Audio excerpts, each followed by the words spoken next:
All right, folks, we are back for our 8th. All I have to do is increment the number by 1, and yet somehow I always forget which one this is. This is our 8th intermediate bracket, so we're here. We've got, you know, some things. We got a very, as is tradition for the channel and for the tournaments, we got a scuffed little, stream overlay here. We got chat there on screen. We got a little overlay at the top there to tell you who's playing, what round it is. And listen, everything's off-center. Nothing is sitting where it should be. Don't worry about it too much. Just don't focus on it too much. Focus on the general idea and focus on the spirit of the thing, and you'll be fine. In the meantime, we've got Miyato Una on the Avatar Belial here versus, listen, this username is, their name is Zeta Tummy Licker. Their name in the bracket is Goyaba. I'm going to call them Goyaba because I just refuse. I'm just not going to do that. I'm not going to be like, oh, and Zeta Tummy Licker with the parry. You can't make me. You can't make me do it, unfortunately. Oh, that dive kick there, yeah, active enough that it kind of hit in between the follow-up on the parry there, I suppose. That seems weird. Look at that. I'm not entirely sure why why Goyaba lost there. Regardless, though, it's going to be a let's go Zeta Tummy Licker woo. Bro, don't even. Why are you guys doing this to me?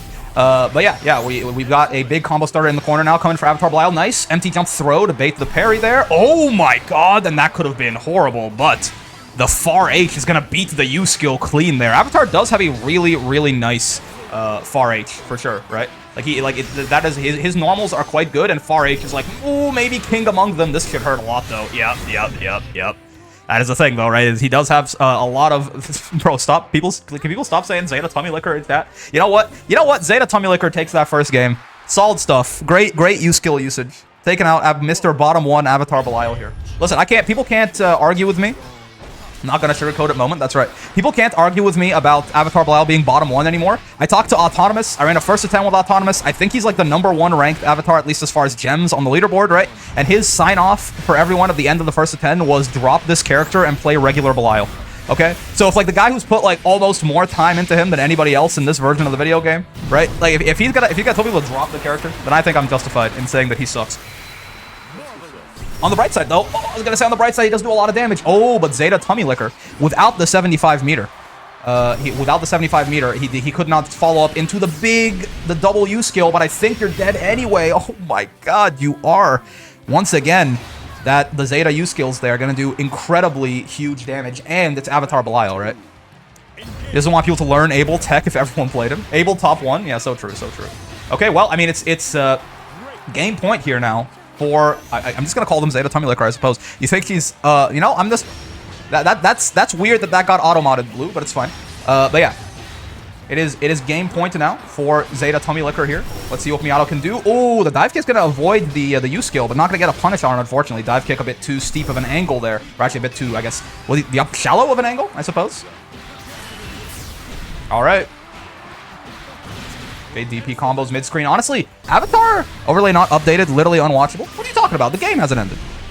Oh, you talk about you want me to put Zeta Tummy Licker in there? I'm not doing that. I'm not doing that. Oh wait, no, it was the game one. Oh fuck, never mind. It was 2-0. I forgot about that part.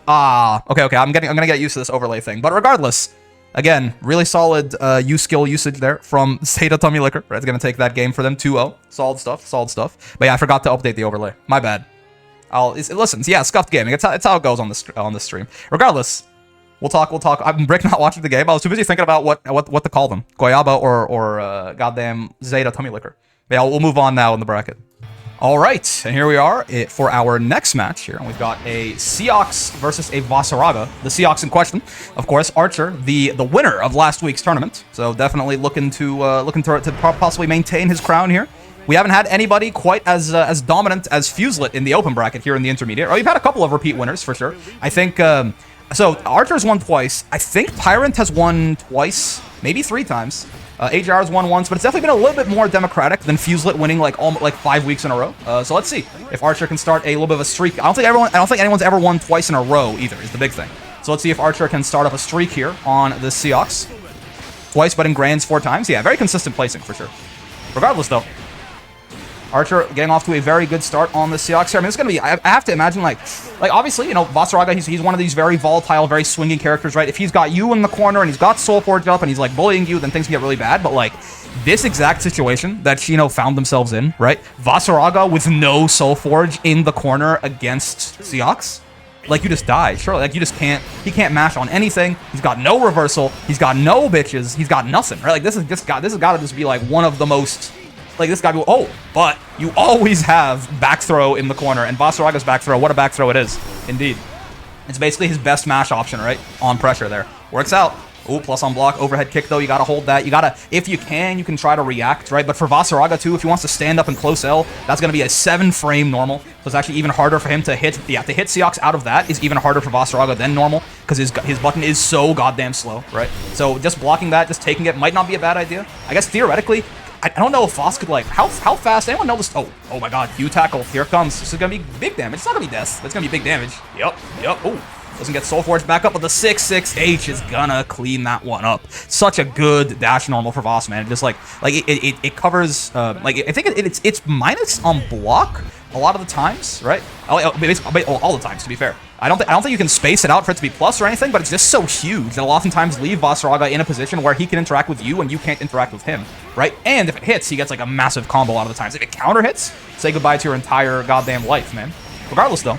You refuse to believe this character's outside of top 5? I assume you're talking about Seox, Faith. Your ass better not be talking about Vasaraga. Seox, I think, is definitely in the contention there. Yeah, you could absolutely... I think if he is, I think he's, like, 5th. But at the same time, like, if Seox is 5th or, like, 6th, really, it's like, that's such a big difference. Ooh, good conversion. It can be hard to Voss top 1, so true. It can be hard to sometimes convert off that 2-3... Or, he want to call it 2-3-6U, but no, it's 4-6U, right? It's the charge back forward U. If you get it in the air, but no, the U projectile there by Shino going to convert pretty well, and now got Seox in the corner. Are you scared? You're not scared. Crouches the light stance follow up there and does not get boomer checked either, is going to punish it. Oh, but you're going to get stomped into the ground by the U steppers there. That's going to be Shino taking that first game, and me updating my overlay. I remembered. Look at me. I'm so good at the video game. What's up, Lazy? All right. Good start to the game for Archer here once again. Though to be fair, the last game also started off pretty strong for Archer. But yeah, Vasaraga just has so much comeback potential, man. Especially in those like these back throw incidents that have been happening here to Archer have been just devastating, man. That is the one thing, right? This chat thinking Voss is top 5? No, it was fine. It was fine. It was a misunderstanding. It was a misinput, Lazy. It was a misinput. It was Seox they were talking about. Well, I think again, he's a reasonable candidate for top 5 for sure. Okay, battalions. I always forget. Oh god, Fuse taught me this and I forgot immediately. Oh, you're dead. Yeah. Oh, wait, no. Could have converted to Raging Strike and gotten the kill there, but did not quite get it. Decided to go for... Oh, never mind. Decided to go for the Soul Forge reset instead. But yeah, he does still end up punishing the U empty hand there with his light stance follow-up with the armor, tanking through it and killing Archer for his trouble. And now, Shino on set point here versus Archer.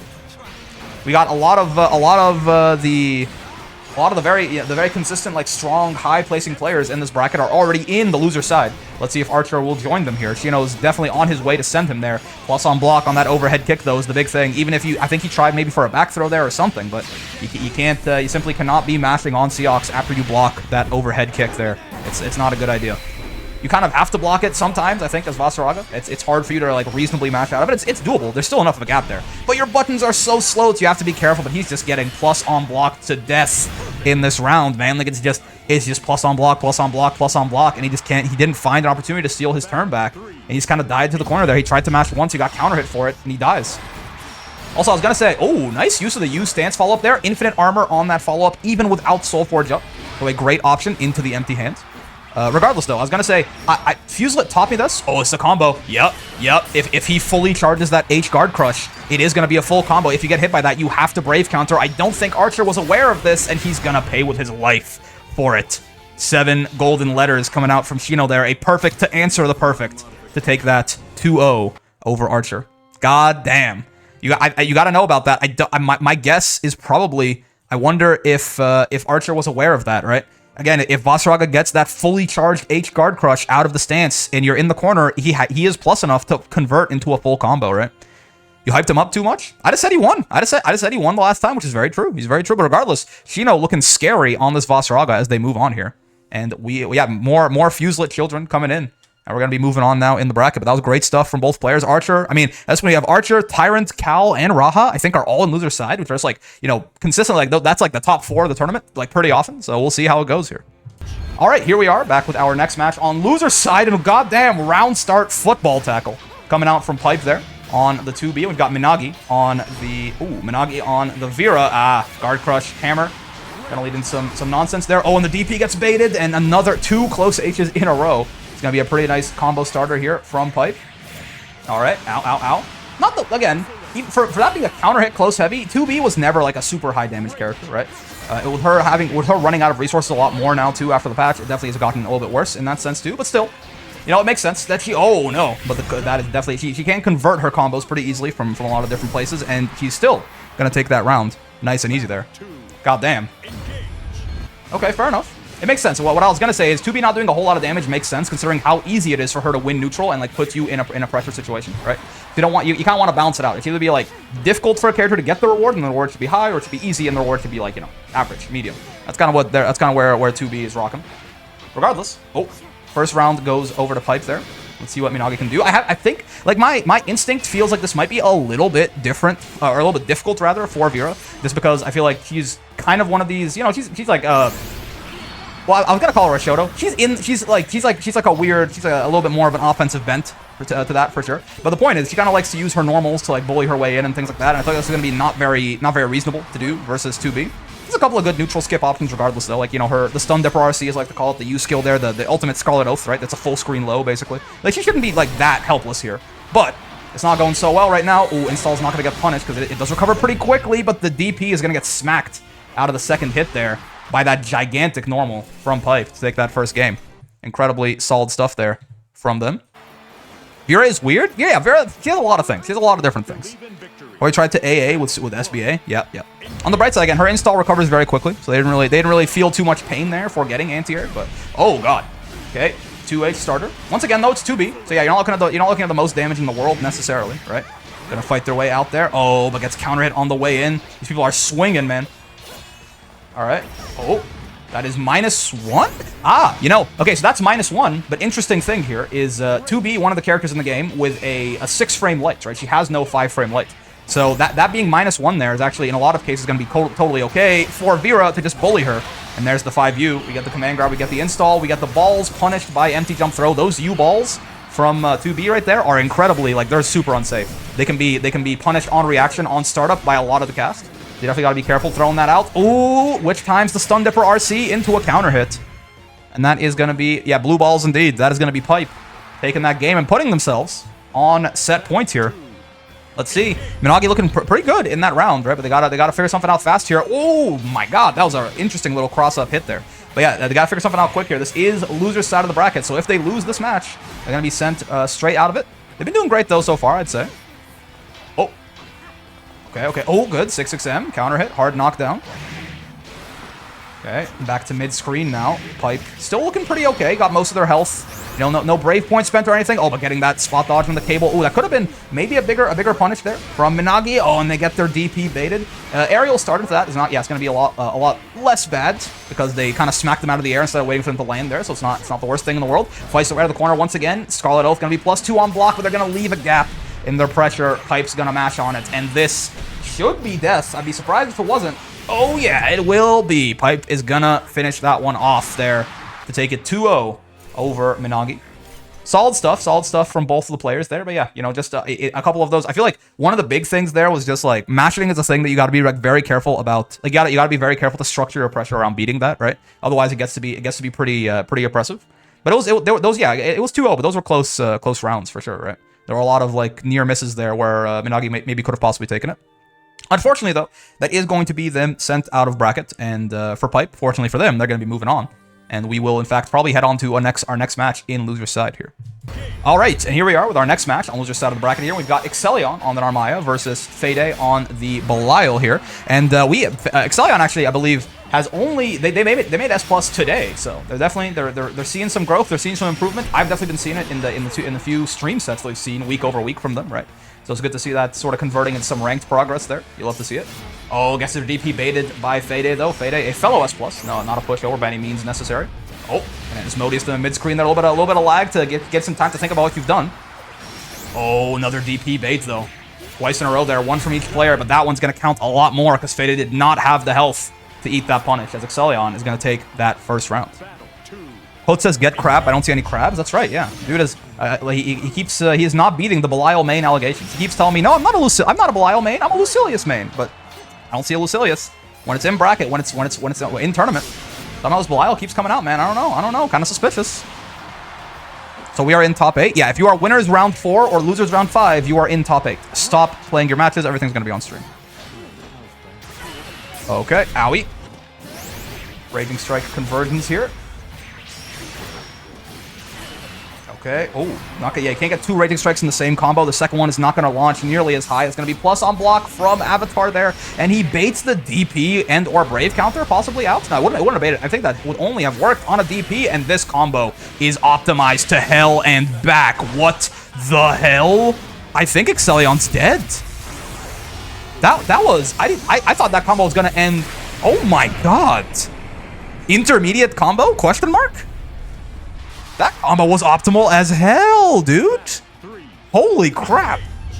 Well, good stuff by Fede there. Taking that round.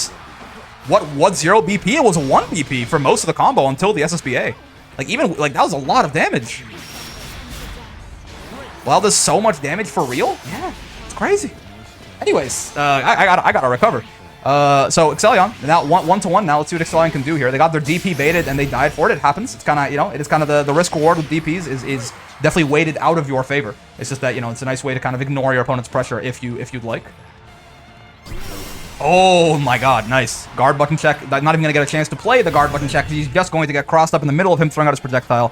And then Narmaya grappler mode activates 2 throws in a row to take that first game up there for Exelion. Put him up 1-0 after, I'm very good of them to, I think after getting hit, you get your DP hard called out like that and lose your entire life bar for it. It's the kind of thing that maybe could affect you a little bit, right? But Exelion clearly not letting it get to them. They keep a short memory, and they take that first game down in rather convincing fashion in that second round, too. Kind of stole their way out of the corner there. Plus on block, of course, on that medium DP coming out from Belial. You got to either 2H him or air throw him or something on the way down. Otherwise, you gotta hold that and you just use it to steal turns forever. Okay, 1 Brave point now on Exelion. Oh, no. But I think tried to mash on the U flip, possibly did Fede, and didn't get actually, he didn't get counter hit, so maybe he tried to jump or something. Regardless, he gets clipped by it. It's going to be a nice little starter there for Exelion to give him some corner pressure now, too. Yep. Not dead on the next hit, unless it's a really good starter, probably. Okay, well, now with SBA, most likely, actually. You would be, but Raging Strike numero dos coming out from Fede here. Oh, but doesn't get the conversion off the EX pinwheel. I'm not sure if that's a crouching thing or what.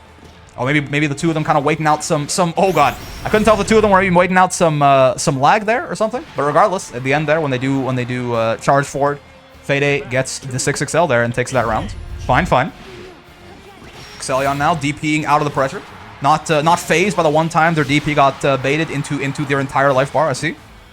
Fede doing EX DP on his plus frames is wild. The man plays he plays like a madman. What can you say? Oh god. Okay, but once again, didn't wait all the way until they landed there, so the combo is a lot shorter.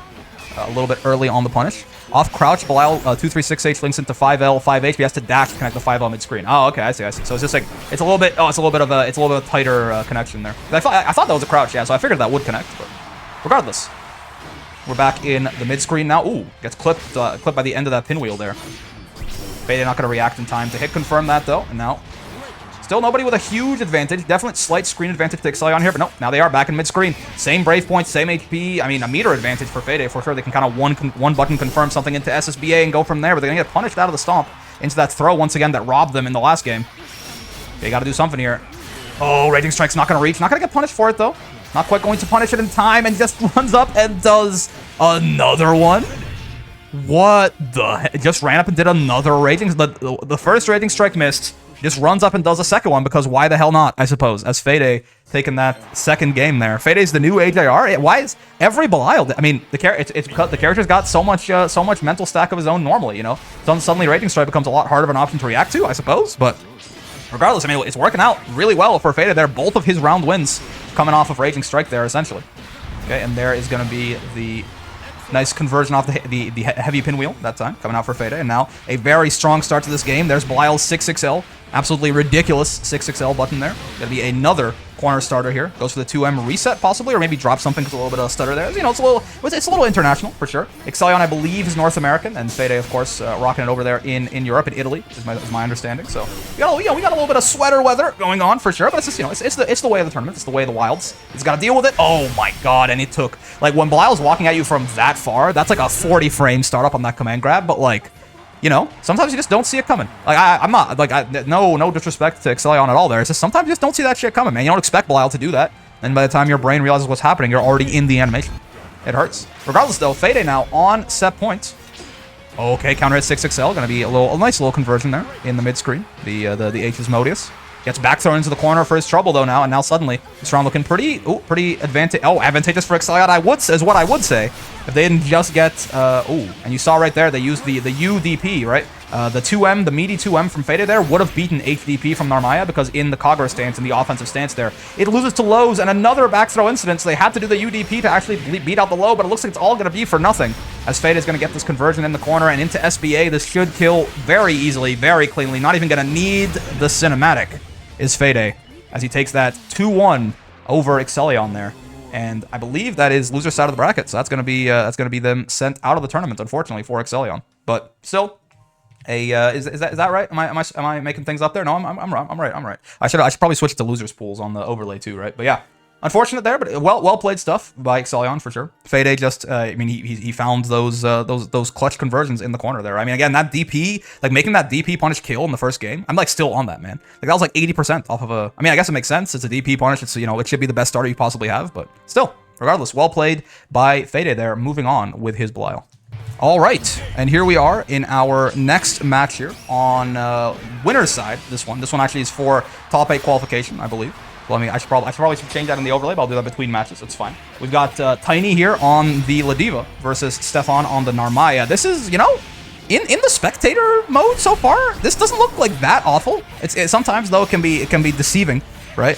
It can be deceiving sometimes, but like this is a Europe to South America match, is my understanding. It's like you'd expect there to be you know, quite a lot of stuttering, but it seems. I mean, again, spectator mode sometimes it looks a lot worse for the players than it looks for me on spectator mode here, but when it's really laggy, even I can see it a lot of the time. Regardless, though, it seems fine so far. Speaking of fine, though, oh god, it is not fine for Tiny right now as they get blown up there. Just kind of lost a lot of their health in several interactions over the course of that round to Stefon, and eventually it's going to catch up with them, and Stefon's going to take that first round down. Ooh, okay. You got to be careful off that EX flip. That shit is plus on block. And it's gonna kill you for matching 100 times out of 100. At least, well, assuming you don't fuzzy match for some funny gaps there or something. Oh no, and gets load afterwards there. Tiny not quite ready to block that one out. SBA's not gonna be death or anything here, but it's gonna be bad. You're gonna be close. It's not gonna be a good time. Okay, you headbutt will bail you out temporarily there. 5U, not like this. Okay, hold on. You gotta be careful of this Narmaya parry. A meaty low would work out decently here. Again, the parry does not quite catch lows unless she spends meter on it. Oh no, the lariat whiffs, but then a Raging Strike, a baited Brave counter turns into a Raging Strike. Now it's going to be a close H starter, and suddenly this is kind of scary. I mean, if you guess wrong once here, as Stefon, you're dead. Oh, okay. But hold on. The Brave counter is going to get blown up by the H grounded flip there. Gonna cross up, the Brave counter is going to miss, and that's going to be that first game going over to Stefon. Great stuff. Okay, round start 5H, bold stuff from Tiny there, but it's gonna get blown up by Stefon with that EX Mistfinder there. Brave counter spent offensively. Keep your turn going. Don't let Ladiva get a turn. I think it's a very reasonable strategy there. Though it happened regardless. A Brave counter spent from Tiny to enable himself there, and you saw he got the counter hit out of the startup of 2U. Oh my god. And then the reaction U parry to U lariat there. That was a jump scare. I did not expect her to bounce off like that, but it's exactly what happened. And now Stefon firmly in the driver's seat here. Oh, does not whiff punish the 2U, unfortunately, but still looking very good for them. You gotta look out for that, though. Oh, and they were looking out. I thought they weren't doing nothing there. I didn't see it coming. But no, they were already in the H flip before the animation started there. Of course, that is a frame 0 after the slash command grab, right? So you have to already be doing something that beats it. And Stefon certainly was to put themselves now on set points here. That would have killed, by the way. Like, that SBA actually would have killed them, I'm quite certain, had it hit. So that is a very, very good read by Stefon there to keep themselves alive. They're going to get their toes clipped out by 2M, though. Going to be some nice damage coming out in the corner here. And now, once again, 50-50. Could even be guess for game if they do EX SPD. Oh, they mistime it. I feel the pain. I feel it. Mistiming the SPD there. Oh, and does not get the conversion off the JH. RH not going to be what you're looking for there. And now suddenly they're actually kind of in a scary spot. If they get hit here into SSBA, which exactly looks like what might be happening here, they're going to take a lot of damage. Not going to be dead, but now, I mean, no Brave points on your end. Almost no HP. I mean, 2 Brave points for Stefon. This is tough. Like, I mean, to be fair, it's a 50-50. What do you think? SSBA or no SSBA?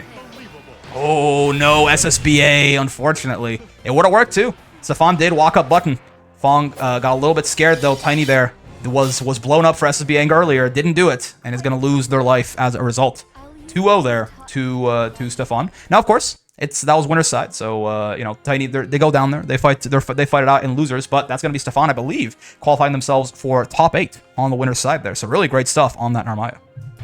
All right, and here we are for our next winners top 8 qualifier here, and we've got Tom versus 6-eared Macaque on the Seahawks. Tom plays Vera, of course. We've had a lot of very interesting names today, you know. We got Zeta, Tummy Licker coming out. Tom. 6-eared Macaque is a Journey to the West reference. Is that right? Is that true? Regardless, though, Seahawks, Vera. We've seen a couple of players of different players of these characters already today. So we're seeing a lot of Seahawks, a lot of Vera today. This is probably dead. Yep. Nice and easy. Kept it nice and clean there. Just Raging Strike into normal, into Raging Strike into normal. Why does Brick enjoy this name? Tom. It's a great name. I think it's a great name. I'm a big fan of Tom. Regardless, though, they are losing because he likes repetition. That's right. That's very true, actually. But 6-eared Macaque, regardless, going to take that first round. Not going to mash out of the overhead kick there, but spends a Brave point to take their turn back. And you know what? So far, it's looking like that was a worthwhile spend, as they're able to get a whole turn on corner offense and a whole combo coming out is what I would say. But then they got you empty-handed. Seahawks' second reversal. Big damage, big corner carry. A lot of meter spent, though. Okay. Oh, and he's going to get the punish on that. That is... Excuse me, that's like about -8 right there. So you can definitely get a pretty decent punish on it with a lot of characters far M's at the very least, right? Macaque going to be able to pull that one off. Ooh, the whiff there and the counter hit close H off the light sweep. Nothing's converting though, and Macaque still alive? No, he's not. Okay, no, he is not. The U empty hand whiffs. He gets 5 U'd into the air into the Scarlet Oath follow-up there, and he is certainly dead. As Tom is going to take that round and tie things up 1-1. Okay, plus on block, obviously on the H Gate of Demons, walks up, gets counter hit for their trouble, trying to bait out a throw, or trying to punish a tick throw or something, possibly. Doesn't work out. Not a huge combo conversion, though. This one's going to be a lot bigger, though. This is going to hurt a lot more. Oh, never mind. Dropped by Macaque. Chance at life here for Tom. Get themselves out of the corner, and oh, wow. The airborne nature of the Gate of Demons there, I suppose, is going to beat out the EX Scarlet Oath. The first hit is not like a low, I don't think, but it is like at least it hits. The hitbox on it is quite low. Gets crushed by people being airborne, I suppose. Regardless, Stun Dipper RC. If nobody got me, Stun Dipper RC got me. Oh, but they get counter hit by the U flip. And that's going to be the big damages for sure. I mean, U skill starters in this game, we know how it goes. And 1 BP means you get sent straight to the Shadow Realm by Macaque there as they take that first game over Tom on the Vera. Lost because they didn't raw 5U. It's possible. 6-eared Macaque's another monkey who tries masquerading as Wukong for a moment, and the two would fight each other to the death. Journey to the West reference? I've never engaged with that media outside of all of the every single anime ever made that references it, but that's cool. Goku is a direct Sun Wukong reference, so I'm gonna I gotta show respect to the goats, the OG. Okay. Once again, mid-screen combo here coming out. Not the worst deal in the world, but yeah. Oh, health looking a little bit more even. U dive kicks himself right into the corner there. Does 6-eared Macaque. All right. Oh. Okay. Nothing too bad so far. That's minus. Oh, but not minus enough for that. This should be a punish here. Yep. I think, I mean, he is minus after that, no? I think. After the U-Rekka there? So the reversal SBA was maybe a little bit risky. And it did get called out there by Macaque into a big punish. Though they're still alive. Oh, and one touch from either player, even a throw probably, should kill at this point, is my guess. Oh my god, they just both whiff throws in each other's face. -1 on that, though. DP's after. Punish. Oh, I guess it doesn't space out quite as well when she's doing it offensively when you're in the corner, huh? And the Raging Strike's going to lose to you empty hand. A lot of the times you have to spot dodge the second hit of that to punish, because otherwise it spaces her out way too well. But I guess, yeah, if you're in the corner, people are not usually DPing you when they have you in the corner, right? The pushback's not going to be that meaningful, so it will just be a punish there. And Macaque now putting himself on set point versus Tom. to potentially qualify themselves into top 8. Okay. Good old counter hit there off of the EX Scarlet Oath being -1. Medium DP is going to go. Not bad. Still a very strong option for Vera, especially in the mid-screen. Okay, H-Gate of Demons. Nerfed Seox means that he doesn't quite get the as big of a combo as he used to. He would have probably gotten corner carry into a corner combo there pre-patch. But okay, but use skill starter once again. Like we talked about, there is no scaling on these things, and that should be a very easy and clean combo conversion from Maak, and indeed, it will be. Keeping it nice and simple there. Raging Strike, normal Raging Strike to finish it off, and that is going to be 2-0 over Tom to send them down to loser's side of the bracket there, which is fine. They're still in it. They're still in it, but that's going to be Maak moving on to top 8 of the bracket. Incredibly well done stuff on that Seox. There, and we say that we are back. I was changing the overlay. I forgot to do it last second, but we are here now with our some loser side matches here. We got to get, so our winner's side top 8 is basically squared away at this point. We'll get back there in a second once our loser's top 8 is settled, but for now, we have Raha here on the ferry, or versus Dances with Moths on the Siegfried. It's going to be interesting. I mean, nice DP bait right away there. I mean, this is, you know, one of the basically the highest damage character in the game versus like maybe the lowest damage character in the game. So it's going to be interesting. It's going to be very, very important for Raha to try and keep Moths out here. But with that move right there, I am. Oh god, you're right. It is off center. You know, don't worry about it. I'll fix it between rounds. When somebody takes the first game, I'll fix it. But yeah. It's going to be very hard, I think, for Fairy to actually keep Siegfried out with, oh god, with EX Fireball being a thing. Here's a chance. I can fix the centering of losers pools for a second right there. That's at least close to more accurately centered. Regardless though, oh god, the DP baits are working out very well for Raha. Now that's the second time that they have baited a DP there from Moth in the neutral and gotten a big punish off of it. Okay. I feel like so scared for Fairy in this match. I feel like none of this matters, you know? Like none of it. Like they're doing all this work, but it's just like it's not gonna, you know, just gonna get at some point. If Moth gets you into the corner, it is going to explode. Oh baby, we've got some sweater weather happening for sure, no doubt about it.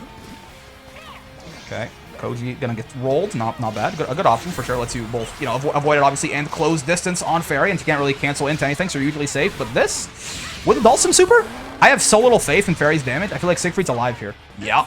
That's crazy, man. What a poor Fairy. But regardless, Raha still gonna be able to make that work. I'm going to keep Moth out basically the entire time that round, and take that first game. Not bad. Oh, let me update the overlay while we're here. Rick already dooming? What are you talking about? All I'm saying is Fairy. You know, Fairy's just simple. Like we're not talking about the same. You know, maybe I never played. Raha could have killed there. Interesting. I never played original Versus. I heard Fairy was, you know, a nightmare in that, and therefore she deserves to be ass in this one. That's my understanding, and I'm totally okay with that. I think Fairy's a very oppressive character design. If she was really strong, I could see I'll be bad. All I'm saying is that she's like kind of ass in this game, and Siegfried is very much not ass. That's all I'm saying. That's all I'm saying. Regardless, though, getting a nice. Oh, there you go. There's you know, some real damage there, and oh, but I mean, no brave points on this means you. Yeah, at this point, it is mission critical that you never let this. Oh god, crushed by the air stall there. 2H is gonna work out that time though, and that should be death. Indeed, it will be. Solid stuff from Raha there, putting themselves on set point. The past is the past. Let her be decent. I mean, it's a scary character design, right? It's the same problem with Vayne. I think that's Vayne is a little bit undertuned right now. I think, and I think it's understandable why. If these characters are like, if this character is really good, like it just becomes impossible to play the video game, right? Like a really oppressive normal zoner like this, like you can't even, like, it's not even projectiles. If your projectile invincible moves don't even work on her normal zoning, right? So it can get very scary very fast. Regardless though, speaking of scary, you're in the corner now against Siegfried. UDP's out, fine, but you're still in the corner. Yeah, you still got EX Fireball coming in. The air stall is going to be negative on block. I think punishable on block at a lot of distances, but not going to get the punish there. Both of them whiffing a throw in each other's face, but it's going to be Moth who capitalizes on that first. Gets the counter hit there, gets the conversion, gets the kill. Trying to stay alive here. Again, this is loser side, and it's set points right now for Raha. So, if Moth loses this next round, they are out of the tournament. So they're fighting for their life against this donkey girl, I think, right now. Oh, gonna get counter hit out of the spot dodge there. Definitely some sweater weather going on in this. I'm not entirely sure where both these players reside, but there's definitely gonna be, you know, some international connections going on here. I'm sure. Okay, GG, the Hell Rat has arrived. You've been forced to interact with the Hell Rat. Okay, does not match into the frame trap there. Does not get counter hit close aged. Donkey? What is Fairy? I don't know. He doesn't look like a cat girl or something. Oh, no, you're... Oh, you're not dead. Oh, he drops it. Not like this, dude. He drops the conversion into the SBA. Arun? Well, yeah, but what animal? Like, Aruns are like, there's cat... What? I understand, yes. But, like, Aruns, like, there's, like, cat-type Aruns and, like, dog-type Aruns. Yeah, you guys are out of your mind, man. Everyone, Tyron's saying I'm right. You guys know what you're talking about. Okay. Regardless, though, missed conversion. Oh, okay. That's gonna be that. So he almost let that round slip away from him. Did Moths there because again he missed that conversion, that close H into SSBA could have killed. I think maybe a little bit of sweater weather there, causing them to drop. It's okay. They do still end up closing it out there and tying it up 1-1 with Raha. And yeah, this is where again this is not how you want. This is not how you want things to go. As Fairy, you definitely don't want the round to start like this. GG, okay, hold down, hold. Oh no, wait. EX Fireball just beats GG? There's no way. It just goes right through him? I mean, I guess, yeah, GG's not an EX projectile, so it makes sense, but like, that's so... Oh my god, this is so sad. Cold-blooded murder? GG got sent to hell, it's true. Okay, but hold on. Oh, but the 6 Gem's not going to convert there. It's going to be minus there. He blocks it the second time. Okay. That overhead does just... Oh, it does recover fast enough there to beat out roll. And now Dances with Moths is the one on set point. Danger zone now for Raha. Sieg Fireball stops Fairy's entire kit. I mean, apparently, I did not realize. GG is usually at least, you know, like we're talking about Fairy's like kind of ass in this game, and you know, perhaps deservedly. Don't get it twisted, but like she is kind of ass in this game. But like usually, GG is kind of the rock that she can rely on, right? Nope, got sent straight to hell. I guess EXGG would probably. I hope EXGG would trade with the Fireball, but. Oh, 2H gonna get baited out there. Okay, hold on. Chance for Moths here. If they can, or sorry, for Raha. They can get out of the corner right now. It's the big thing. You just don't want to eat a Siegfried corner combo. Fairy, also a character with 15k health. So, Siegfried already being the highest damage character in the game, and you having less HP than normal. Oh, whoa, that is a cool little back throw. That's awesome. Nice little back throw into the Dulcim Super there for a conversion. Oh, and that should actually be death. It will be. Some very tricky stuff happening from Raha there, putting themselves on set point now. God damn. Wait, to my knowledge, Fairy 236U also loses to 236H? There's no way. There's no way. But yeah, Raha is kicking, is cooking for sure. Being a little bit tricky here, you kind of have to. You got to catch Moths off guard if he does. Yeah, I mean, with that move existing, with Siegfried EX Fireball being the way that it is, if you just try and play like nice, clean Granblue with this guy, he's gonna beat you. Like he has a move that just beats everything you do, right? So you have to be a little bit tricky. You have to be a little bit more creative in how you fight him. Oh my god, you see GG get turned into goddamn atoms there by the U Fireball? I saw him, he like disappeared, man. He de-rendered. It's so sad. Fairy's no outline, straight out of Blender looking model. Got turned into dust. Oh, there you go. Okay. Hold on. The U Fireballs they traded. Not so bad. Chansu here. I mean, now suddenly it's actually kind of scary for Moths. In fact, you're not dead, but you're close. Hold on. I was talking all that good shit about Siegfried and Moths, but now they're actually kind of in a dangerous spot here. They got to be careful. One stray hit, even a UDP might kill at this point. Maybe not. It doesn't do a whole lot of damage. Siegfried has a lot of health. Oh, goes for it. Oh, and that's going to be... It recovers so fast, that move. Going to be a counter hit starter now. It's not death, but its next hit absolutely will kill both players on so little HP relative to how much their character is how much damage the character deals. Oh, dude, you're chipped out by UGG here. Air stall's not going to do it. Oh, you got to be so careful if you're Moths, man. Oh my god. And the faster cancel out of the clash there is going to belong to Raha. That was incredibly close. Both of them just barely hanging on for so long there. But Raha is going to take that one over Moths. Good stuff from both players for sure. Solid stuff by Raha to try and figure out what to do about that big old Fireball. And good by Moths, too. Don't get it twisted. I mean, you got strong tools. He was using his strong tools well, right? Like, just because Siegfried is good does not mean Moths just gets an auto win, right? So he still had to play well, and he did. But unfortunately for him, Raha in the clutch there, just like is able to survive for so long, to hold on in the corner there against Siegfried, eventually get into a chip situation, making him panic a little bit and taking that game. Incredibly strong stuff by Raha. All right, and here we are for a losers. Oh, this is not losers pools, actually. It's losers top 8 qualifier is what this is. But we have Archer here. So ignore the thing in the middle there. It says top 8 qualifier. I'm going to use this overlay thing still. We've got Archer on the Seahawks versus Tom on the Vera. So you know how it is. You know how it is. Okay, not a counter hit, but a punish 6XL and a crouching starter is going to be real easy for Archer to convert into. Are you dead? I don't think so. No, I don't think you are. Yeah, it's gonna be big damage, but hey, there's some Seahawks nerfs coming in there. I think, right? There's an 8 Gate of Demons in that combo. Could have been longer, could have been death, but it's not actually gonna happen this time. Tom, getting another chance at life, but they run right into that H parry right there, unfortunately. Very strong option from Seox there, no doubt about it, and well used by Archer, too, to take that.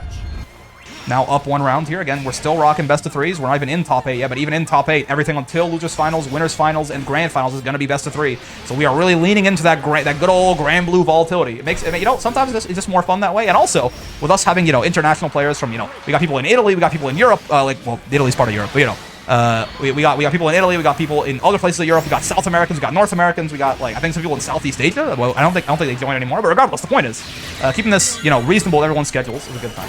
Good idea. While I've been saying this, by the way, Archer took like 75% of his health against against Install Vera here, and he's in trouble now. That's gonna be I was told also that's gonna be Tom taking that round. Nice whiff punish there. I was told by, I believe it was, I can't remember if it was Varus. I think it was Varus. Very strong Seox player, right? And he told me that U empty hand in the corner is actually punishable if it's coming out of the corner there, right? It's like -6 because the angle that Seox comes down on is dependent on his spacing on the screen, right? And I think when he does it out of the corner like that, if you block it, it's punishable. It's -6. So there could have been an option there for Tom, but I'm not even sure if that's true. Like I might be spreading misinformation. I think Seox did tell me this, and a little birdie told me that ultimate skills hurt like a bitch in this game, and that's gonna be big damage into corner carry, into a nice little jab check by Archer there, catching Tom, mashing a button or not blocking, possibly trying to jump out. Didn't get counter hit there. And it's going to be 1-0 to Archer in that first game. That straight down one out of the corner is -6, I believe. Yes, I believe so. What bird told me that? Its name is, it's Zeta.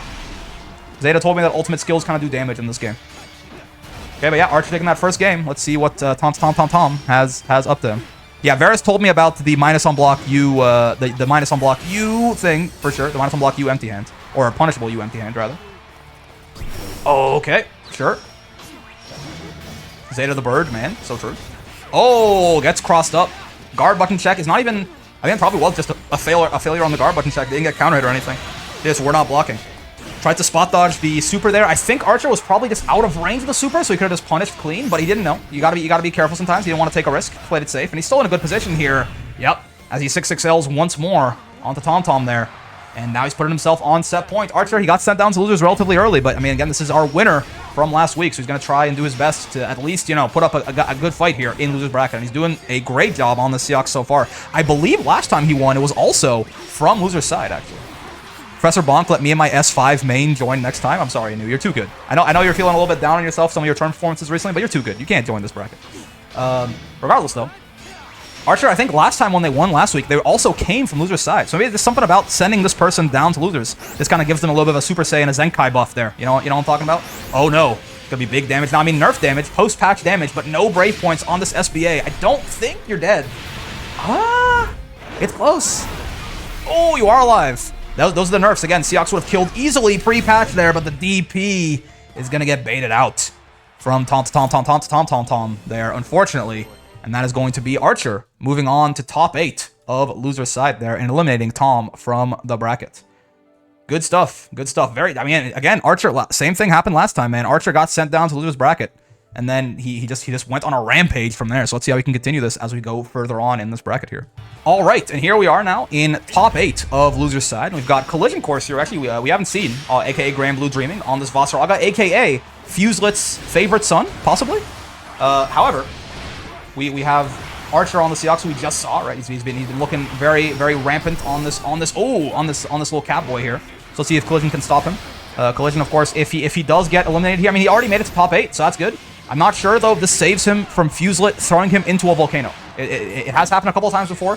Fuselet is very Heihachi pilled. Fuse, if you're not aware, probably like the best Vasaraga in the country. I mean, regardless, he has thrown Collision into a volcano a couple of times for his intermediate bracket performances. So let's see if top 8 is enough to sate Heihachi's desires here. For now, though, solid. I mean, not too bad for either player here. They're both in mid-screen and the clash of the U skills, but oh my god, that is so unfortunate, man. The clash of the U skills there, but of course the Seox dive kick's gonna recover faster than the U tackle there for Collision. They're gonna need a corner combo for it. They have Soul Forge up though, it's not so bad. Yeah, just kind of charging in there. Yeah, oh, but no Soul Forge now. They gotta find an opportunity to get it back up. U-Rekka's gonna whiff. Not gonna punish it though. His Collision is, ooh, and that's, yeah, the 5H. They're gonna have the Hurt Box extension gonna get beat out by Fireball. Oh no, and gets the guard button check is gonna get him there, and Archer gonna take that first round. That was a very close round. That was a very close round. No ifs or buts about it. I mean, Archer again is trying to. They ain't trying to lose these games, man. They're out here. They're trying to retake their throne. Hopefully, I mean, not even retake. It's like secure, defend their throne as the winner last week, right? They gotta get through Collision here if they want to do that. We'll see. I mean, once again, yeah. I mean, again, we talked about it earlier, right? Glad to hear it, Anu. Glad to hear it. Keep it up, man. Mental is very important, and you do very well. But yeah, anyways, Archer is out here, right? And they are fighting a no Soul Forge Vasaraga in the corner is what I was gonna say, right? So no Soul Forge Vasaraga means that he basically has like he can't do anything, man. That he can do that for sure, but a lot of times that can be like safe jabbed like very easily too, right? So it's very scary for Vasaraga to try and get out of the corner here when he doesn't have Soul Forge up against Seox, but Collision has found a way. Now here he comes. Now you're the one in the corner, and here's the thing about Vasaraga though. I mean, he can spend. He's kind of like he's very similar to Ladiva, right? He can spend the entire time losing, but then he gets you in the corner, and suddenly things are just horrifying. But you empty hands should be a kill here for Archer, and indeed it will be. A second reversal for Seox almost. And that is going to be 1-0 there for Archer in that first game. Again, we're talking best of 3. We're talking best of 3 here for... Or sorry, yeah, that's right. I thought I said the wrong thing for a second. No, but it is best of 3 all the way up until losers finals, winners finals, and grands, right? So if Archer wins one more game, that will already be him moving on and Collision sent out of the brackets to face the wrath of Fuselet himself. Okay, oh, the empty jump low. You gotta, yeah. So that's one of those times where you really gotta, like, fuzzy guarding that Seox setup there is super important. If you don't know what that is, it's like the overhead will always come before the low there. So you just, like, you block high for a second, or not even a second, like, you know, like a fifth or a tenth of a second, and then you block low. But it's hard to do sometimes, and that is gonna be Collision for sure, getting clipped low there into a big combo into SSBA, and now taking a lot of damage. One Brave Point mid-screen conversion here for Archer is probably gonna kill. Absolutely, it will. I rhymed, I didn't even know it, man. I'm just too good at this shit. But that's gonna be Archer putting himself on set point with that nice little mix-up into mid-screen conversion there.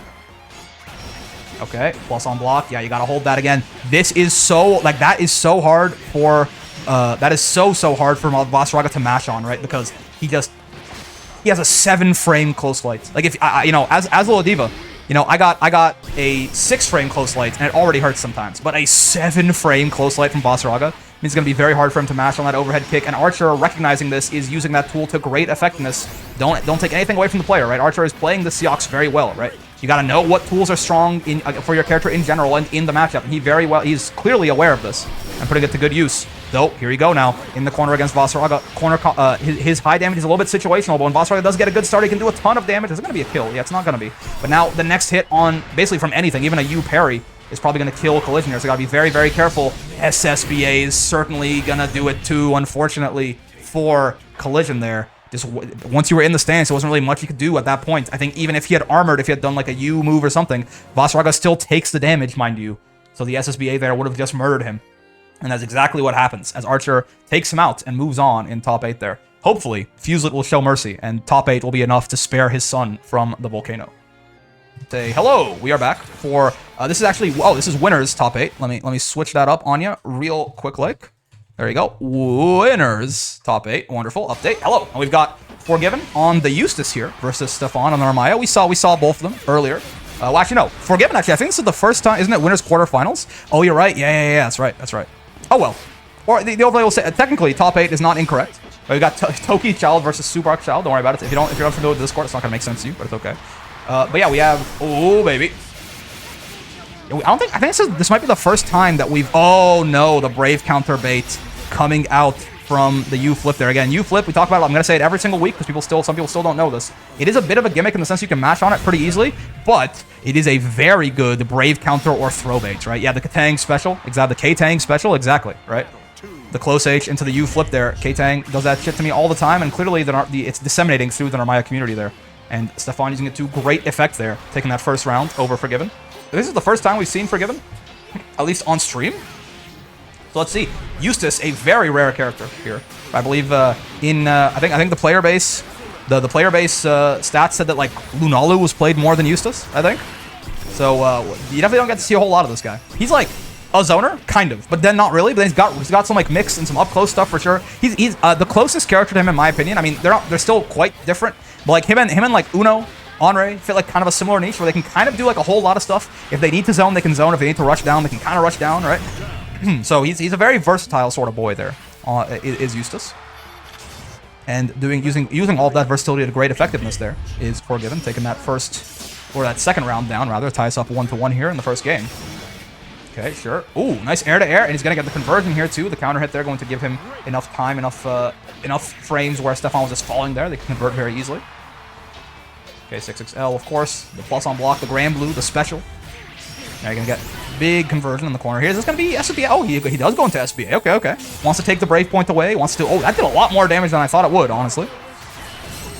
Okay, Raging Strike out of the corner there. Probably was a Brave counter that ended up getting baited. He gets 2H, then he should be dead indeed. Nice, clean conversion from Stefon there, right? Just 2H, Raging Strike, waited out, and then far H. Oh no, Fuselet's here. Collision did pretty well. He did pretty well, Fuse. He did pretty well. But yeah, solid stuff by Stefon there, taking that first game. Let me update, by the way. 1-0 there to good old Stefon. Let's see how Forgiven can adapt here. Eustace kind of reminds you of Elfelt, but not as cool. It happens. He's doing his best. Some pretty decent pressure coming out from Forgiven this time. Okay, does not get hit by the U-flip at least. That's good. Doesn't get the match on either, but does at least get to keep his turn going at the cost of a Brave point there. Ooh, is not going to block the cross-up, though. Gets cross-up thrown. Is not ready for it. And there's a counter hit 6XL. You have one Brave point. No meter, though, means this probably isn't going to hurt that much. Yep, you're still alive. You're still alive, but you're in danger and tries to go for that same Brave counter bait again. Forgiven, not going to fall for it twice. Twice away out of the corner now, but that low follow-up out of that Rekka is going to be punishable as hell. And that is going to be Stefon putting themselves on set point. Yeah, he may be out, but he got top 8, Fuse. That's pretty good, right? You're not going to put him in the Volcano for that. You wouldn't put him in the Volcano for top 8, surely. Okay, anyways. Stefon now. Set point once again here. Oh, nice. And the low afterwards is going to catch Forgiven out. Now it's been kind of scary for you. This is... Oh, God. Okay, DP out of the corner. Eustace does not have a meterless DP, but he spends 50 on it. His DP is not so bad, necessarily. Oh, but the project, that's another thing. So we're going to talk about Narmaya's U-flip is good in 3 circumstances. An anti-air bait, and then a Brave counter / throw bait. And also, it is actually quite good if you're just like throwing out projectiles at a predictable timing, but oh my god. U-flips his way out of, or sorry, UDPs his way out of the U-flip. Forgiven staying alive, but the U-flips just won't stop, man. They just don't stop. The U-flips... The years start coming, and they don't stop coming, and they don't stop coming, as Smash Mouth would say, and that is going to be Stefon taking that 2-0 over Forgiven. It is a best of 3, so that is going to do it for there, but there might be a bit of a UI glitch going on here. One of them can't head back to the room or something. Regardless, good stuff from both of the players there. And yeah, I mean, Forgiven's still in this. Don't get it twisted. They just head down to loser side of the bracket now, and they got to make a bit of a run. But yeah, really solid. I mean, those U-flips, that was like 3 or 4 U-flips at the end there, just like back-to-back. And Forgiven eventually got caught out by one of them. And it did not end well for him in that case. Alright, and you know how it is. Another intermediate wall brawl. Another fairy team kill between Calito and Raha here. I mean, this happens literally every week, I think. I mean, by the way, just for your information, Raha, as always, the red fairy there. Cal, I think, has switched up his fairy color. I think he used to be the toothpaste fairy. But now he's on the little violet... Mauve? Magenta? What is that color? There's like a name for that like sort of light, kind of like soft purple that Fairy's hair color is right there, but that's going to be Calito this time. Now let's see. This mirror, I can't tell if somebody, I can't remember if somebody usually wins Pastel, maybe? I can't tell if somebody usually wins this mirror, like if it historically has been in Raha or Calcito's favor. But they're both very strong players of their characters here, so let's see how it goes. It's looking not so bad for Cal right now. They got Raha in the corner, they got the health advantage. Meter disadvantage, I suppose, right? But still, this is kind of... eventually, I imagine the win condition here is basically force the other fairy to interact with Gigi, right? Lavender! Thank you. Yes, that is exactly the word I was looking for. You think Cal? You might be right. You might be right. Yeah, they're both very strong here. But the mirror is also a completely different beast. But yeah, the win condition here definitely has to just be like which fairy gets to force the other one to interact with Gigi first, right? Oh, no. But once again, Cal getting hit with his own medicine here. The back throws in the corner into the regular throw, and now suddenly it really is anyone's game. Any hit confirm into, especially with all this meter that Raha's got on them. Oh, okay, not that hit confirm. Fair enough. But almost at this point now, any hit confirm will kill. The 6/6 is going to be blocked, and it's going to be punishable. The fairies, they know their tricks. They know their own tricks there. Raha tries to sneak in a little haha funny there on Cal, and it did not work out for him, unfortunately. Cal taking that first game. Hard read of a jump there, possibly. The 2H coming out from Raha doesn't work out, but also doesn't get punished or anything. Round start, it's fine. Oh my god, do you see this zoner gameplay? They're just both down backing and staring at each other. What a time to be alive, dude. It really, I mean, it's the fairy mirror, man. It's a reactive character forced to play proactive here. Okay, let's see. Rolling through the Koji there, not bad. UDP, fine. Wilson coming out, get off me. I like that that Pink Panther GG right there. I'm a big fan of that color. Okay, does not match on the close H frame trap there, fine. Alright. Pulled in, dive kick, no conversion off of it though. I don't think Fairy ever, unless he gets a counter hit, I think. A counter hit, and then like depending on the angle she does it at, she doesn't really get a combo off that ever. Oh, but 2H starter. Dhalsim super, does this kill? Fairy has less health. Oh my god, not quite. Okay, okay. Still, I like the side switch too. Oh, okay, yeah, and Raha was firmly in the driver's seat at that point, right? I mean, with this much health, right? With this much, like this again, Fairy is a low damage character, so for her, he has a really hard time making these sorts of comebacks when he's really low on HP, unless he's fighting a character that you can like reasonably zone out forever. Obviously, another Fairy is not one of those characters, right? So, oh, there you go, yeah, counter hit right there. Gonna be a combo for Raha. We were just talking about the dive kick. Oh no, and does get 6xM'd out that time. Raha now looking like incredibly strong in this match. Once again, you gotta deal with GG, goes for the UDP, but gets baited? I did not expect that. I did not expect that. Raha looked like they were hitting a button there, but they was kind of tapping the glass, I suppose, trying to get Cal to panic there. It worked out. They bait the DP, they take that game, and now they're up 1-0. Crouching counter hit, hidden punish, that's right. Old ass reference, but an oldie but a goodie. Okay, close H. Oh, the close H into the jump dive kick. What the? Some fairy mirror hard reads right here. It's always weird, like fighting another person who both plays like they play your character. They're playing it right now, and they know your character very well, right? Like it becomes such a strange mind game of like, well, this is how I play them. This is what you're gonna do in this situation. And then besides that, it's also like, well, how do you like? Do you know about this? Like, I know about this setup. Do you know about this setup? Do you think this is as good as I do? Like, do you do this as often as I do? Like, on offense and defense, it gets very, very confusing. You start playing against both yourself and your opponent, basically. Your own habits kind of getting in the way of trying to read your opponent. Regardless, though, Raha, I mean, is looking honestly pretty comfortable so far. Once again, firmly ahead in HP. Got good screen position here on Cal, too. Pushing him to the corner now. Oh, but okay, hold on. Chansu here for Cal to turn things around. They should at least even out the health, pretty much. Yep, and a good GG setup off that U, too. All right. Pretty even. I mean, one break point on Raha, I suppose, you can say is an advantage for Cal. But at this point, really, just like any good hit could kill, or probably, because it's Fairy, 2 good hits. Yep. Two hits will probably kill. After that UDP, just about any little thing that Raha gets clipped with here, will end their life. So they got to be careful, and that counts. That counts. The Wilson jumping there is going to do it. Again, if you are unfamiliar, every side character in the game that is not called GG is called Wilson. So all like 3 or 4 of Fairy's other ghosts are all Wilson. It's Wilson, Wilson, Wilson, Wilson, and GG. Nier's Death Puppet, that's just Wilson. I don't know what you're talking about. Zeta's Zoe's Dragon, Wilson. GG, of course, he's the GOAT, so he gets to keep his name. Okay, okay, not a counter hit though, just a punish. So just some plus frames, not a combo. Okay, air to air, not going to get anything off it, but going to keep Calito's turn going here. Not going to give Raha an opportunity to run out of the corner here. All right, some 2Us coming out repeatedly. No punishes coming out from Cal, but at least, again, just trying to hold their corner position, I think, is very important in this matchup, right? Again, because this is where you can force people to interact with, GG, and that's kind of a win condition for Fairy off that, like, genuine, we were talking about before, not a lot of characters have unreactable 50-50 mix, a lot of it is just knowledge checks. This GG stuff is like genuine 50-50s, right? So... Loane Bros also Wilson. That's right. Wilson and Wilson coming out for Loane on his fireball there. Okay. Okay. Wait. This is a chance here for Raha. They spent a lot of this match getting bullied, but now they have a lot of meter. They can make this next hit really count if they manage it. Oh, but they got clipped on the way in. Very scary for both players now. The amount of meter that Raha has means this could convert into a lot of damage from just about anything. But of course, he has almost no health. One little toe tap from Cal will send him straight to Brazil, straight to the Shadow Realm. Oh, crouching counter hit, but no! Combo. Not like this. Tried to go for a throw afterwards and didn't quite manage it. That is going to be 1-1 as Cal ties us up here. Put some respect on Beppo's name. Don't you mean Wilson? I think you mean Wilson. Did someone say Brazil? That's right.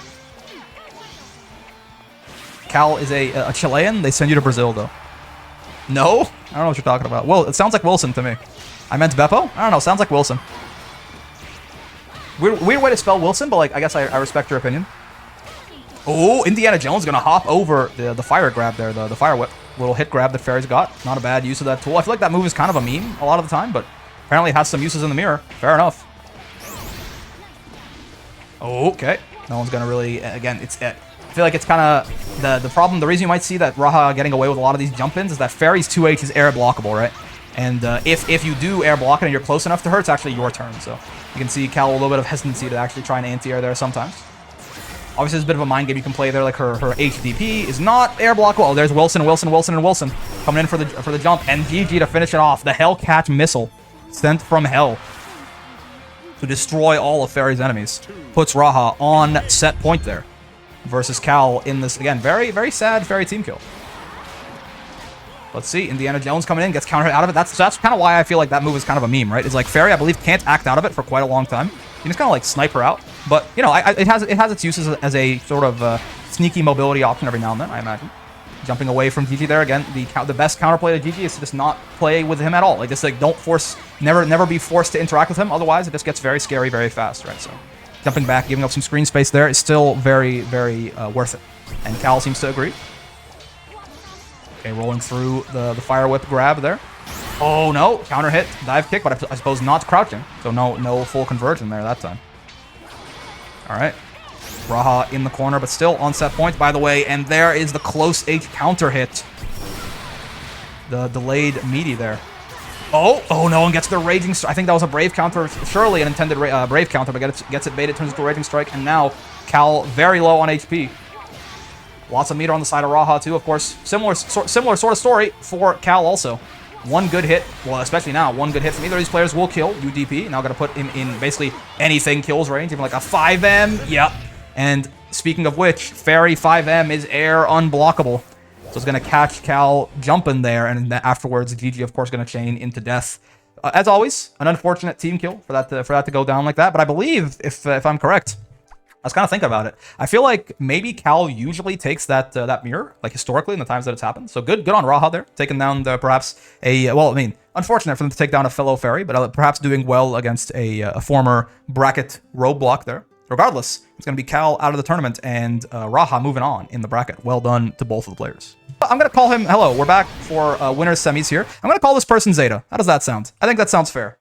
You know, it's basically, it's almost their name. It's like the most important part of their name, I feel like. So we're just going to call them Zeta. I think that's totally fair. I don't think I have to do anything other than that. But yeah, we got Zeta on the Zeta versus six-eared Macaque here on the Seahawks. Let's see. Again, this is winners semifinals. Winner of this qualifies themselves for winners finals, right? Which is obviously, that'll be our first best of 5, but also a great opportunity to put yourself in grands on winner's side there. L streamer, I don't know what you're talking about. It's just, you know, I'm censoring it. I'm censoring just a little bit. I'm just doing a little bit of it. Just a little bit of it. Hey, again, the most important part of their name, the Zeta part, I'm getting that part. And you know what? The other important thing, they're getting those U skills going. They're taking out six-eared Macaque. They're playing well. There's no needs. Don't worry about it. It's fine. But yeah, Zeta there, taking the first round over six-eared Macaque. What the fuck is that me? What are you talking about? I'm gonna just call him ZTL, make it wholesome. Zeta Tickler. That's fun. Anyways, back throw incident happening here. Macaque getting a chance at life, a chance at offense in this round here. Oh, but he's gonna run right into that parry. 6XL right into it. Okay. Oh, but yeah, does punish. You can spot dodge and punish that, but Zeta also off that flip. You can beat her up for it sometimes. It's gonna work out great for Macaque there, blocking that U skill. Gets a little bit of a combo, then once again gets parried out of the corner there. Oh, but here we go. 6XL, is it gonna be close enough? Okay, not quite. I mean, he could have gotten a little bit more of an extension there for sure, or even gone into SBA possibly, but doesn't quite get it. Now he finds himself in the corner against Zeta Tickler. I like Zeta Tickler. Zeta Tickler there. Oh, okay. I wonder if could he prefer that to Raging Strike into death? Possibly, but also maybe he wasn't certain that was gonna hit. But here we go. Double U skill, triple U skill, all the way across the sky, as Zeta Tickler takes that one down. 1-0 right there for the first game. Again, still a best of 3. Keep in mind, this is winners semis here, not winners finals. Zeta moment, indeed. Deleted, absolutely. Solid stuff from Zeta there, taking that first round. Ow. Macaque getting another good start here. I mean, one of the things that's really been blowing them up here, I feel like, is this yeah, like that right there, right? Almost all of their options just keep getting parried every time they get a chance on offense, right? Zeta just parries them, and then they lose it. So I think they got to really start figuring out ways to bait that, ways to make Zeta a little bit less comfortable doing that, and that is a great start, right? You heard the sound, oh baby, you heard the startup of the parry there, right? But they got thrown out of it, right? Again, it has been the thing that's been blowing Macaque up that entire first game. Every single time they got a turn on offense, they got parried out of it, right? So You got to make them a little bit less comfortable using that option, and that is a great start. What happened there is a great way for Maak to try and get back into the mind game here. Ooh, and there's another one. Interesting. A little flip over there. The Zeta parry gonna whiff. It's not like the worst thing in the world, right? Good morning, Let's Basketball. He has 6 ears. Of course he heard it. That's right. Okay. Oh, no. Oh, I was actually... I wasn't... Oh, I guess it's projectile invincible, right? Even if... I think it also just didn't intersect with the hitbox there until it was too late, but I think either way it's projectile invincible. The U empty hand there working out really well for Maak, and that should be the game. Absolutely it will be. Nice, easy conversion there. Good use on that U skill, too. It's like, I mean, it's one hell of a strong neutral skip, and it's very good against projectiles as well, right? So he's going to use that to great effect to take that second game down there and tie us up 1-1. Arves seems to harbor even greater power than Onrei's spear. Wait, lore? Automagods greater than Eternals? Confirmed. You heard it here first. Seox himself said it. And he must be a unbiased narrator. Okay. Gonna be safe enough there to not get punished is Zeta. Here they go. Oh, baby. U skills coming in. Oh, but it misses the conversion. Maybe it was like a bit of a strange hit there, but I think they probably maybe could have converted off that. But again, I'm no Zeta expert. Regardless, though, it does happen in bracket either way. They do miss that one, unfortunately. They're still in a good spot here, though. Kind of in the corner, which is scary, but they have a health lead. They have, you know, it's looking good for Zeta, no doubt about it. Yeah, that makes sense. Oh, this should be death. Yeah, 6XL. Keep it nice and clean. Yeah. Raging Strike, always a great hit confirm in a can, right? If you got a weird hit in mid-screen, you're not sure exactly how to make it do damage, this Raging Strike, especially if you've got the meter, the 25% meter for the Raging Chain, right? It'll always work out pretty decently for you. Almost always, I'd say. Okay, so now Zeta, you know, Zeta Tummy Licker is on set point now versus Maak, so let's see how it goes. Oh, baby. Gonna get their parry baited out there. Gets thrown, nerd. Again, 2 parry characters, right? Which means both of their DPs are gonna lose to throws. Looks like Zeta's getting a bit of the better of it in terms of making Maak a little bit nervous on their own defense here. And this is going to be big damage. I think this is probably going to be death. Oh no, a drop. A drop from the Tummy Licker there. Giving Maak another chance at life. Gets 2M into the U Rekka. Not a whole lot of damage, honestly. But at least some good corner carry, I suppose. Give him some good screen position. And now potentially could get the kill off of the next hit. This is not going to do it. This is going to be big damage though. And now, I mean, it's a terrifying place to be. Strike or throw, both kill. I don't know if the SBA is going to reach. Oh my god, like ships in the night. They just sail right by each other. But Maak is a little bit more ready to capitalize on that scramble situation, and they stay alive, tying it up 1 round there. God damn. That is not what I expected. That interaction through the SBA and the empty hand, I was like, I wonder how it's going to work, because the angle on CX's empty hand changes a lot depending on where he is on the screen, right? But they just sail right past each other there, and then Maak able to capitalize on it. Gets parried out of his U empty hand once again, though. Again, he's got to start representing some of those other empty hand options, possibly like some of the bait options, right? Because he's just getting blown up by this parry. Regardless, though, he might not get a chance, because now he's in the corner taking this big Zeta combo. It's going to be some good damage into S. Oh, no, drops once again by the Zeta Tummy Licker there. Oh, but spot dodges the U empty hand. This is a chance. I mean, it's looking very scary now for Maak. They've got almost no health left. Okay, they fight their way out of the corner there, and they do... Ooh, trying to maybe jump out of a throw there, maybe? Oh, God, is Zeta... Parry is obviously going to kill if it connects here, especially after that Brave counter damage. Almost on a chip situation here. You got to look out for the U skills too. There they come, and now you are at chip. Oh, you got to be so careful if you're Maak and he gets his Brave counter baited, unfortunately. Raging Strike coming out there. Going to be a nice and easy punish for Zeta Tummy Licker there. Taking it 2-1 and moving on to winners finals of the bracket. Great stuff. You know what? I'm just going to give up and start calling them by their name, I suppose. They've earned it at this point. At this point, they've earned it. I'm just gonna call them by their name. Oh, baby. All right, and here we are for our losers semifinals match here. So we've got Archer on the Seox, Forgiven on the Eustace. We've seen both of them at this point. You know the drill. You know how it goes. Get down with it. All right, so let's see. Again, this is one of those, like, you know, it's kind of hard to zone this here Seox fella out. But again, Eustace doesn't necessarily need to zone if he doesn't want to, right? He's not like a Matera or like a Fairy type character. He can kind of just do this, right? He can just kind of run up on your ass and hit you with some schmicks. And so it's working out super well now. Yeah, I mean, chip distance against you, this is like a nightmare. Almost, yeah, I mean, chip distance, that much health advantage on Forgiven. I mean, he had no Brave points, I suppose, but like, there's just, the odds of Archer winning that round are what? 2%? What do we think? 2%? 3%? Like, it's so bad. Like, chip situation, like, corner, screen position advantage, meter advantage for Forgiven too. Like, it was awful there. So that's gonna be Forgiven clinching that one out. Archer tried to put up a good fight, but not quite able to in that first round. Let's see if he can do a little bit better in this one. And it's starting off a lot better for sure. Getting this corner combo here and some pressure to boot. Oh no. But it sits there, maybe trying to bait a DP out of Forgiven. Doesn't quite work out for him there, and he gets a little bit of a combo for his troll, but pushes him right back to the corner anyways. And now next hit will certainly kill into SBA here. So Forgiven's got to be careful. Projectile invuln on the U empty hand there. Okay, at least he spent the 50 meter there. Oh, but he builds so much meter out of Rekka, man. I think he's still going to build SBA. Oh, no, he didn't. I think he's 2L'ing. I think it's going to hit. Indeed it will. Big damage coming out for Eustace here, shooting the moon quite literally. Lightning coming down. I think you're alive. Oh my god, I was closer than I thought it would be, honestly. Okay, you're on chip distance once again. What's the move? You empty hand is probably the good answer. I love the air stall, though, from Forgiven, and the second time around, it's gonna work out great. I love the air stall from Forgiven there. I mean, you gotta think that he's gonna try and you in that chip situation, right? The odds that Archer tries to you empty hand, right, trick you into doing a projectile, try and chip him out, and then kill you for it are very high. So the air stall was a really good option there. Regardless, he takes that first game down with some solid heat of the moment decision making. Now it's up to Archer to figure out what he's going to do in the second one. Once again, we're talking loser side of the bracket. We're talking best of threes still. So if Archer loses this game, he's out of it, and that'll be our winner from last week, sent to the Shadow Realm. Let's see if he can do something about this, and a U skill into a U skill. 50 meter for 50 meters. A soul for a soul, balance in all things, U empty hand in all things, giving us a nice little combo here. Big damage on this one Brave point Forgiven too. Got that. Oh, that shit hurted it. Oh, baby. And the high coming out of there again. You gotta fuzzy guard that, right? But it's tough. It's tough. It's not the easiest thing in the world. And that's gonna be Archer taking that round off that schmix. Oh, this is voiced by Archer from Fate. That's cool. Actually, you know what? That sounds right. Actually, that does sound right.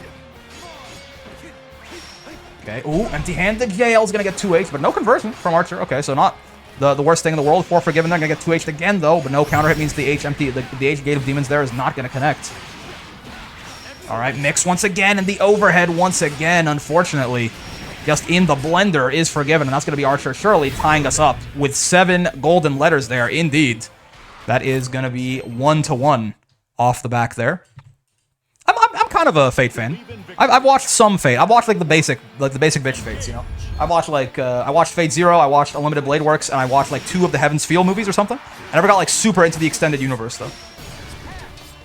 All right, anyways, 1-1. Oh, plus, oh, there you go. Finally, we see someone properly mashing on that little kick there, the little plus on block Rekka, right? That Seox can do.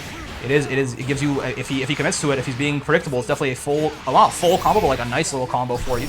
Coming out there, spot dodges the empty hand and actually has time to throw. Goddamn. A lot of times you gotta spot dodge that super preemptively or it gets scary. There's the grenade setup. It's gonna give him a bit of a combo here. Big damage coming out. Corner pressure now. Archer, I mean, next hit definitely kills, right? So you gotta be very careful, especially with all this meter that is being represented here by Forgiven, and the U projectiles, the U gun, is indeed going to give them a wall bounce into a combo there and put him on set point. Scary, scary times for Archer. Elimination point. Be careful. Again, if you wanna try and get a better chance at doing the run back, the back-to-back here, the 2 weeks in a row, you gotta go through Forgiven right now, and he is not making it easy. You're in the corner. Not a ton of meter, so like you're probably not dead. You're definitely not dead next touch or anything like that, but it just gets so scary, man. Brave counter. I mean, to be fair, only 1 Brave point now on Forgiven means that possibly Archer could get some pretty good results here if he gets any sort of stray hit. I mean, the next hit could probably kill from him. The air stall, though, once again, being used to such good effect by Forgiven, but projectile invincible. You empty hand doesn't convert off of it, though.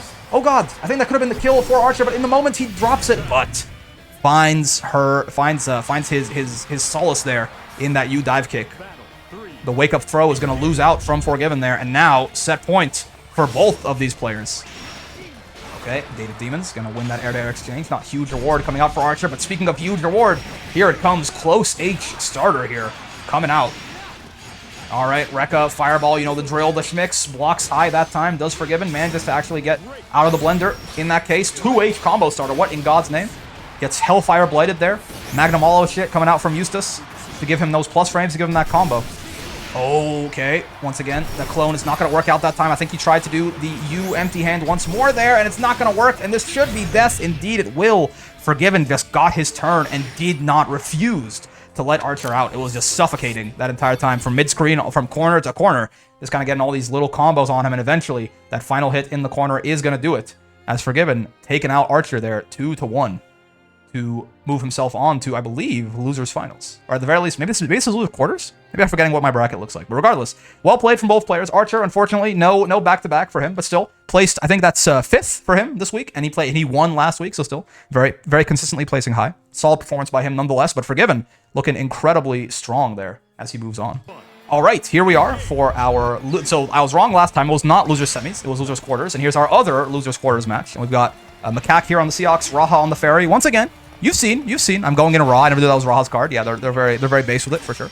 You've seen both of these players. You know, we can just get right down to business here. Good spot dodge on the H empty hand. That is not an easy timing to do, man. If you spot dodge that too late, it is still very much Seahawks' turn. Raha very ready though, and gets that spot dodge into the counter hit. And now here in the corner, yeah, that little Hellcat missile is out there. Get that close H counter hit. I mean, this is gonna be. I mean, as far as Ferry goes, this is like massive damage, right? It's definitely not the highest damage character in the game, but that's like pretty good still for a corner combo on 3 Brave points. Not bad at all. Counter hit gonna be not a combo there on the dive because it was not a crouching starter. Ooh, you empty hand spot dodged again. I don't think was super confident in the ability to get a punish there, but still, clash on the throw there, grabs him with the Wilson whip, and that's gonna be a perfect 7 golden letters for Raha. Incredibly strong stuff there. I mean, you would think it's incredibly hard to zone out the Seahawks guy, right? But to be fair, a lot of Ferry stuff is not projectiles, so you can't really just cheat your way through it quite as hard. Of course, Seahawks, yeah, you can still do that. He can definitely still do that, right? Do not get it twisted. Oh, good reaction from Raha on that flip once again. That almost looked like it wasn't a reaction. They were just smashing anyway, right? Like I mean, to be fair, again, most of the time, smashing there is going to be safe. There's only one option that beats smashing, and it's not even, like, it's not always, like, that scary necessarily, depending on the situation that you're in and which record it's coming out of. I'm waiting for them to parry the whip. Oh god, not like this. That is something you can do. For anything, he can then teleport behind you. Nothing personnel, kid. Okay. Blocks the 50-50 there. Guard button check is going to be passed by Maak. Good stuff. Okay, takes the throw. You empty hand's going to be jumped over. Oh, I think he tried to match something there. A U skill even, and got no escape out of it by the throw. Great stuff from Raha, learning from Calito there, the back throw master. Oh, UDP's not going to kill, but it's gonna make this very difficult. Yeah, UDP's going to put you in chip, and that is, so that fire whip there, the little Wilson grab, that is the only special that GG has that hits that far from full screen, right? So that is certainly going to do chip damage and going to kill you for it. When you're on chip against Ferry, it's not the scariest thing in the world. You just have to look out against for exactly that move right there. Correct me if I'm wrong, but I think Seahawks can parry GG? That sounds right. He can parry projectiles. I know that for a fact. So it should be theoretically possible, I think. Okay. Oh. Raha looking really good in this matchup so far, by the way. Again, I would think my intuition would tell me this is kind of hard for Ferry, but I mean, again, it's always, regardless of the tiers or the matchup, the most important thing is the players piloting the characters, and Raha is looking really good so far in this matchup, taking it down 1-0 there in the second round, and now, in the second game, and now they are, I mean, they're on set point. They're on set point, yeah. This will be elimination point here for Maak. If they lose this round, they're out of here. Again, we're running best of 3s all the way until losers finals, winners finals, and grand finals. We're close. We're close. We have one more non-best of 3 match. It'll be the losers match after this one, but for now, it is still best of 3. So Maak's got to figure something out incredibly quickly here. Oh, as we were talking about earlier, right? That spot dodge on the empty hand is not easy. If you do it too late, it is still 100% Seahawks' turn. And it's going to be a U-skill starter here off the dive kick. Oh, not a huge combo. Went for some kind of reset, possibly. Did Maak there, trying to get the kill on the next hit. Did not work out, though. And now Raha is out of the corner, and it's getting a little, it's getting a little scary for Maak here. Again, your window is not closing quickly, but it is closing. Oh, okay, no, you empty hand on that dive kick. That's going to be a great way to start this for him. Building a lot of meter off that Rekka. Oh, gets a counter hit, but doesn't convert off of it, though. A little nervous, possibly. Again, it's understandable. This tournament, he's fighting for his life right now. He's going to get 2H out of his flip, but Raha's not going to convert. He was so high up in the air that you have to wait a little bit longer to do the fire whip, and the U-Rekka is going to do it and keep Maak alive here. Still, though, set point for Raha. That's what happens when you're down in a set like this. Suddenly, every round becomes survival mode. So Maak is still very much in danger, but that was a great way to hold on there, not panic too much, keep their calm, right, and take that round. Let's see if they can tie it up here 1-1 in games. Otherwise, Raha's looking like they might run away with this if they're not careful. Ooh, what's the throw there? Not a huge punish coming out. Brave counter used offensively there. Raha wants to keep their turn going. They're kind of, whenever you do that, you're kind of betting on yourself, basically. Especially this. Now using this raging strike too, you're betting on yourself that I can kill this person before that happens. This is okay, UDP. This is the problem. They spent 2 Brave points offensively, and now they're in the corner against Seahawks on a character with 15k HP. It's getting very scary. The next hit is almost certainly, it's not going to kill, but it's going to put you in basically a 50-50 unless Maak drops the combo. Hold on. chance here for Raha. No brave points at all, though, is horrifying, and they do spot dodge early enough on that empty hand. Blocks the 50-50, gets hit with a low anyway, but not going to be a full conversion from Raha. The throw's not going to kill. It's getting so scary for Maak, though, now. Almost nothing left in the tank. You're not in chip distance yet. You can block one more special, but after that, you're going straight to the Shadow Realm. This is not the one you want to block. Yep. GG setting up for the Fire Whip there. Really great stuff by Raha to get that chip kill. And that is going to be 2-0 over Maak. Looking very, very strong, Maak. But unfortunately for them, Raha just looked, honestly, very, very comfortable in that Seahawks matchup, right?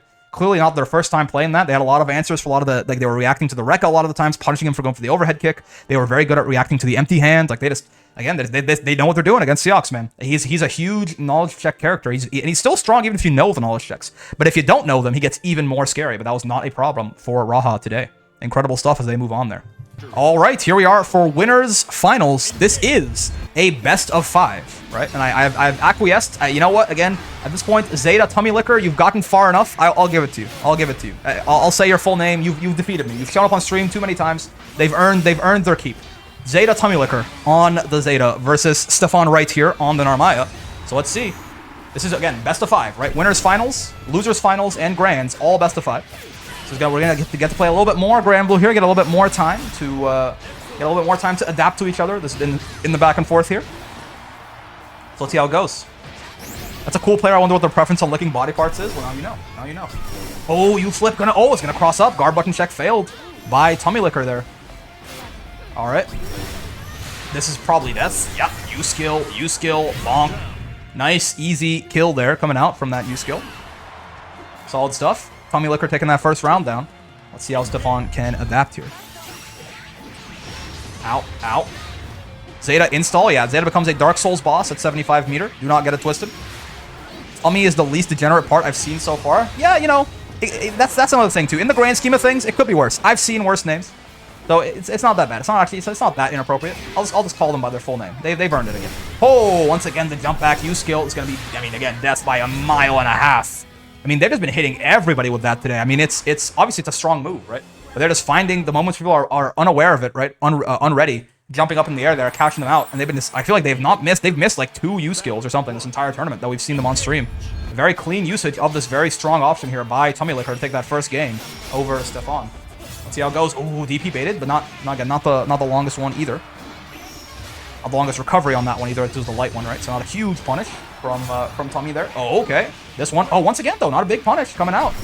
Okay, but gonna do the sweep into the U skill there. Don't forget, U skills when you cancel into a U skill, they take a 40% damage penalty, right? So it's a lot less damage to hit a U skill in a combo than it is to hit it raw. Which is why that didn't do quite as much damage as you might expect from a Zeta U spear, right? Oh, but the parry's gonna get blocked. Oh, but no punish from Stefon. Unfortunate stuff. I mean, no brave points on Tummy here means that. Oh, I was gonna say no brave points on Tummy means that it's possible that just off of one combo they can get right back into it, but they're gonna jump back U spear once again, like they've been doing so commonly to call out pressure there, to call out offense from all their opponents. And now Stefon is in a bit of a dangerous situation here. Zeta on the verge of going up 2-0. Again, it's best of 5. Or, yeah, best of 5. A first to 3. Right? So they still have some time to adapt. But I mean, you don't want to be reverse 3-0 people is hard. And again, especially in winners finals here, the winner of this basically immediately becomes the favorite to win the whole thing. Right? I say it every week. I'm going to keep saying it in case anyone is unfamiliar with double elimination brackets, right? But if you get to grand finals on winner's side, you have to lose 2 sets in a row to lose the tournament, right? Otherwise, if you win any of your sets in grands, you win. So it is a huge advantage to get on winner's side, and the winner of this set will earn that advantage. So you definitely want to fight tooth and nail for it, and Stefon doing exactly that. That U-flip once again, crossing up there. I think it was a throw bait that time anyways, but Zeta getting hit by that U-flip once more. And now Stefon taking that round down. Let's see how this goes. 6XM, okay, a big 6XM from Narmaya. It can be punishable for sure, but when spaced out really well like that, you basically just have to hold that one, unfortunately. All right, Infinite Wonders. 6XM that time, I was gonna say that time, that looked a lot closer. That did not look quite as spaced out, if you ask me. Back throw incident though. He misses the media on the projectile. U parry is gonna beat the TK flip on the wake up there. All right, oh, but gets thrown out of the parry that time. Narmaya is a grappler. Do not get it twisted. Okay, 6XL. Oh, counter hit. Maybe tried to assume they were gonna go for a tick throw or something there and tried to mash out. Was not the case. Would be a good use case for some fuzzy mashing right there, but unfortunately, it's a hard thing to do. I mean, I don't even do that very consistently, so I'm not gonna blame Tummy for not being able to get that down necessarily. Regardless, though, eating a huge combo into SSBA now, and ooh, there's the throw. They were definitely trying to do some funny, but speaking of some funny, oh, they had 49 meter. They had 74 meter when they hit that U skill. That's so unfortunate. The U parry is gonna connect, or is gonna activate, but it's not gonna connect off the cross up. That is so unfortunate for Tummy Licker there. They were at 74 meter when they hit that U skill. They are 49 afterwards. Could not do the 2 back-to-back. And Stefon gonna tie us up 1-1 now. Again, a much better. Excuse me a sec while I update this overlay here. It's been sent from hell to kill me. There you go. But yeah. It's not where you want to be, obviously being down 2-0 in a best-of-5, right? So great stuff from Stefon going up 1-1 here. That increases their chances of winning this set overall, like, astronomically, right? At this point, we're just basically playing a best-of-3 again. We've wiped out the best-of-5. But having to reverse 3-0 somebody, obviously, it's much more than a 1-game difference. It's a mental thing, too. Okay, the U skill gonna whiff that time. Not gonna get punished, but it's gonna whiff. So an unfortunate use of resources there for Tummy, but I mean, Stefon's basically dead at this point. Almost anything will kill. Strike, throw, even one of those parry follow-ups, but they do just get baited out instead.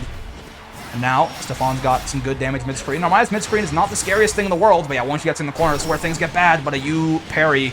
Oh, it's not going to kill. It's on cooldown, so it does half damage. But the U Rekka is going to run right into... Infinite Wonders does have a hitbox on startup there, at least on the H and U version. I'm not sure if it's the case on the light and medium ones. Regardless, though, it is going to catch Stefon coming in there, and now Tummy putting himself on the path to put himself up 2-0 here, or 2-1 rather. So let's see. 6XL, no conversion off of it though, unfortunately for Stefon. I think that's Zeta's 5M there, that kick that he keeps doing. Hit her sword on Zeta's stomp and lost. Yeah, exactly.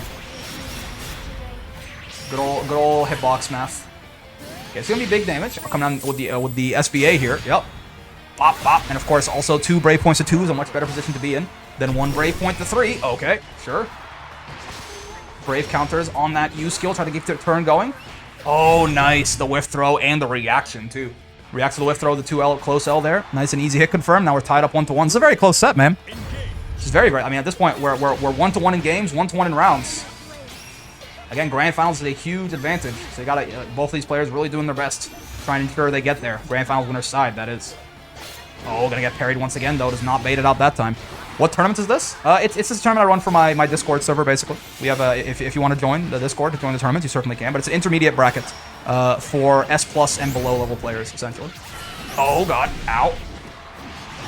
All right, some nice damage coming out here mid-screen. What's the mix on wake up? Okay, backdash into 2U, trying to bait something out. Didn't quite work out there. Oh god!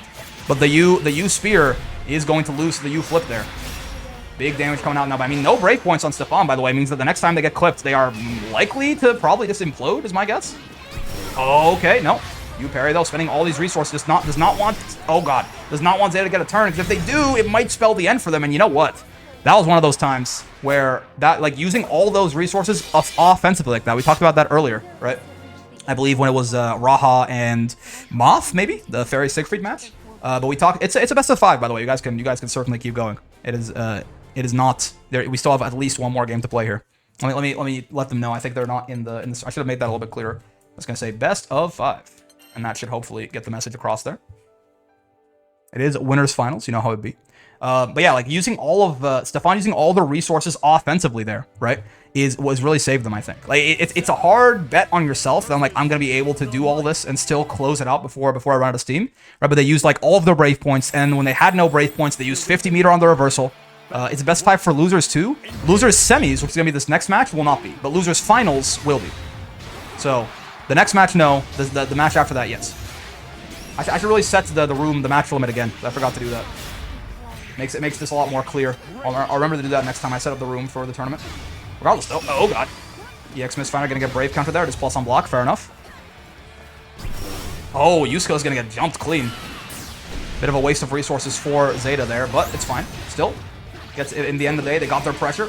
That, I believe, is minus on block, so no real need to brave counter that necessarily. But I mean, sometimes it happens. You block something, you just brave counter because you want out of the corner, right? Bit of a panic. It occurs. No blame to be had there. Uh-oh.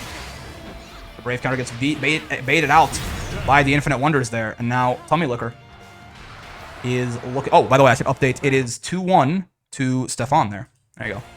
So yeah, Tummy Licker trying to get themselves to tie it up 2-2 here. Of course, you don't want to lose this. So at this point, they are kind of on survival mode, right? They can't drop another game, or else they head down to the other side of the bracket. Oh, The parry on the plus frames there.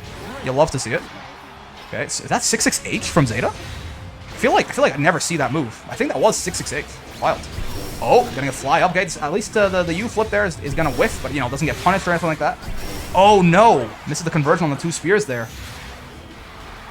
Not gonna be great. I mean, that wouldn't have been, it would have been death, I don't think, but it would have been obviously huge damage for. I mean, honestly, it might have been death too. I mean, this is Zeta U skills we're talking about. Okay, that punish from the DP, that will be death though. Nice and easy.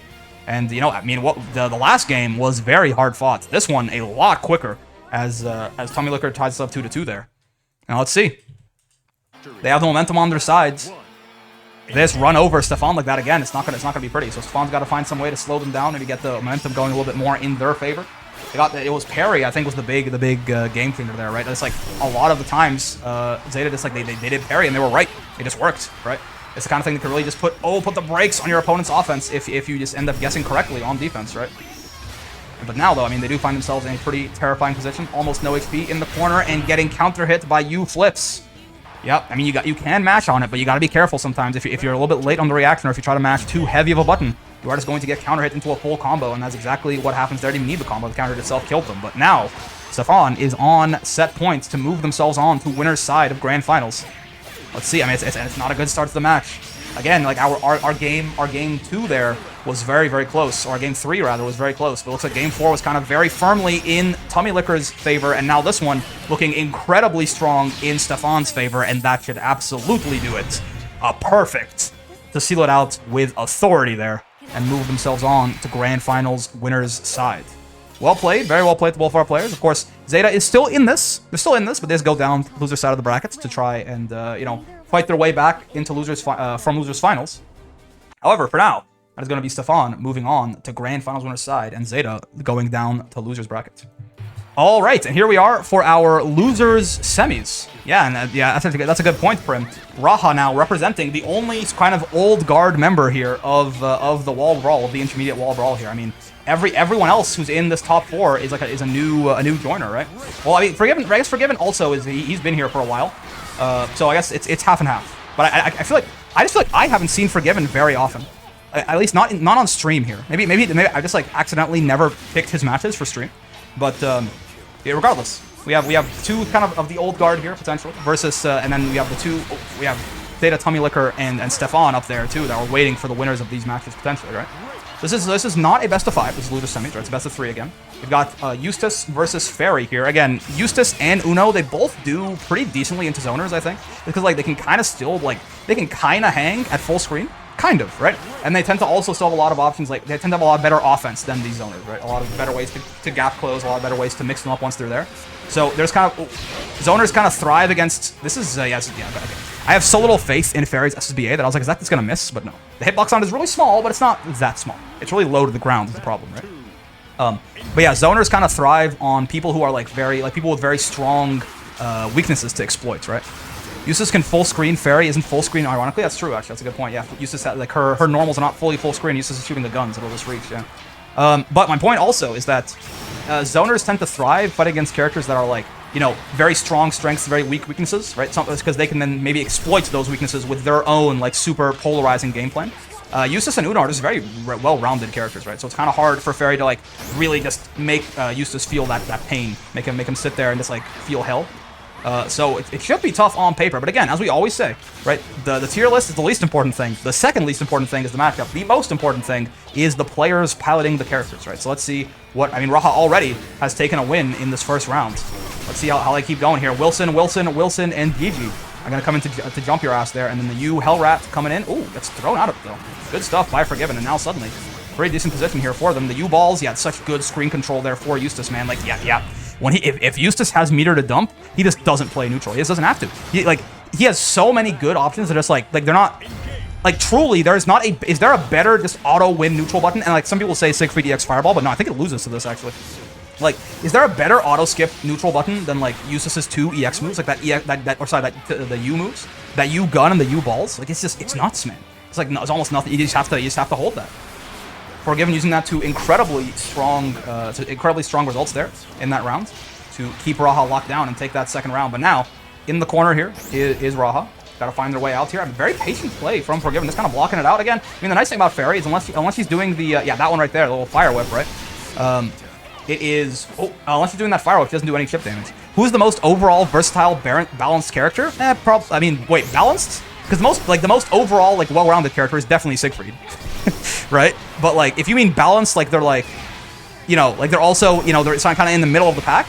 I don't know. I feel like Uno is honestly a pretty good. Candidate for that. If we're talking about characters who are not like above the power curve either. Regardless, while I've been talking here, Forgiven has found himself in a very spooky situation now. He's got the screen position, but he's low on HP. And those minus frames are going to give a perfect chance for that 5M to come out from Raha. Yeah. Sieg and Belial are definitely the two most well-rounded characters, but they also said balanced, which is why I don't know if they mean balanced in terms of like, you know, all of their numbers in the JoJo stat hexagon are equal, or if they mean that they're also, you know, none of them are like more than a 3 out of 5 or something.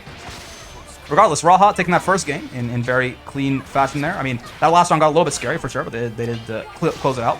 Now Forgiven. This is, again, don't forget, this is still a best of 3. It's a best of 3. It is not a best of 5. So Forgiven does not have quite as much time to adapt here. They tried to go for the triple throw. Goddamn. The Daigo Umahara there. But Wilson, and Gigi are going to beat their ass. And now Medium Gigi coming out to keep them in place. 50-50. You guess wrong, you get hit by the overhead, and that's going to be, you know, as far as Fairy goes, it's going to be big damage for sure. Yep, little wall bounce there. Not so bad. Next hit will kill. Next throw will kill too. You got to be careful. Indiana Jones coming in. 2M. Blocking low. Watching his toes. Again, I love the patience from Forgiven. Oh my god, that beat the U whip. It makes sense. Recognizing again, you can just kind of block Fairy for a long time because she does not do chip damage outside of the whip there, the grab whip, right? Where all the boys jump you. But he walks up, he gets counter hit, gets thrown, and now Raha on set point to knock Forgiven out of the bracket here at 4th and go fight, I believe it was Goyaba, Zeta Tummy Licker, right? Who's waiting for the winner of this match in Losers Finals. All right. Okay, oh, but hold on. Signs of life here. Forgiven getting a better chance in this round. Gets a great start to the round. Now Fairy in the corner. Terrible defense on this character, but if she does force you to block, you can cartwheel out. And now she can kind of sneak her way out of the corner now. It's not as bad. Huge chip damage coming out on those U bullets from Eustace. Beware of the Hellcat. Yeah, just jumps back. I think giving up some space there against Gigi is really not a bad idea. Just being forced to interact with the little Hell spawn there is the worst thing that can happen to you. Even jumping back and giving Fairy some space is really not that bad. Okay, grenades coming in. Close H does not get a counter hit. Hellfire Blight is gone off of Fairy. Even more chip damage coming out from the U-guns there. Air blockable 2H. We were talking about it earlier. I'm glad we got to see it in action there. If you air block Fairy's 2H from close enough, it is your turn. Right, you saw they both hit a button there, and Raha got counter hit. So now, I mean, still elimination points, still set points here for Raha, but Forgiven looking a lot stronger in that round. Let's see if they figured something out here, if they can convert that into another win here and tie us up 1-1, but it's not a great start right now. You're being forced to interact with the Hell Rat here. Ooh, okay, but not a back throw, just a regular throw here. Brave counter used by Raha offensively to keep their turn going. UDP baited. I mean, again, on the bright side, it is Fairy that hit you. Oh, I did forget. You're right. Sorry. It is 1-0 for Raha right now. I should update that overlay while he's doing this install, which is one of the weirdest moves in the game. I don't know what this does. Does anybody know what this move does? I actually don't know what Fairy install does. I don't know. I don't know. Oh, I have it 1-0 for Forgiven. I messed it up. Okay, well, give me a sec. When this round might end, and the set might be over anyways. I tried to go real quick, and I put the number on the wrong place. It is 1-0 for Raha, not Forgiven. But Fairy install, not really doing that much there. It's fine. It's Jury's Feng Shui. Huh? Oh, reverse beat, right? Yeah, she gets reverse beat too. Right, that's kind of cool. Oh, no. Raging Strike. This should be death, I imagine. Oh, he misses the conversion. Could have just kept it nice and simple there, potentially. Oh, okay. Now Fairy's in your face. He techs the throw. They're both on chip distance. But you gotta imagine Eustace has an advantage here, maybe? Oh, there's the chip. There's the Koji. Oh, no. He's gonna get caught out by the chip damage. Is Forgiven, and that is going to be 2-0 there. Almost so close for Forgiven. Yeah, the overlay's wrong, by the way. It was not 1-0 Raha. It was, 1-0 Forgiven. It was 1-0 to Raha, and now it's 2-0 to Raha, which means that Forgiven, unfortunately, did get sent to the Shadow Realm there. Yeah, I think they maybe could have done a Raging Strike conversion in the mid-screen there to kill, but I mean, sometimes it's hard, right? You just miss your hit confirms that you don't recognize it in the moment, right? It's fine. It's okay. It's okay. It happens. It happens. Forgiven still played very well today. I think this is 4th place that they're going out at, so nothing, nothing to sneeze at. This is a very scary bracket here, full of a lot of very powerful S pluses. So there's not, I don't think 4th is anything to be ashamed of. Well done by you, and well done by Raha there, taking that down and moving on now. And you see Zeta Tummy Licker already with the JoJo menacing emotes coming out of them.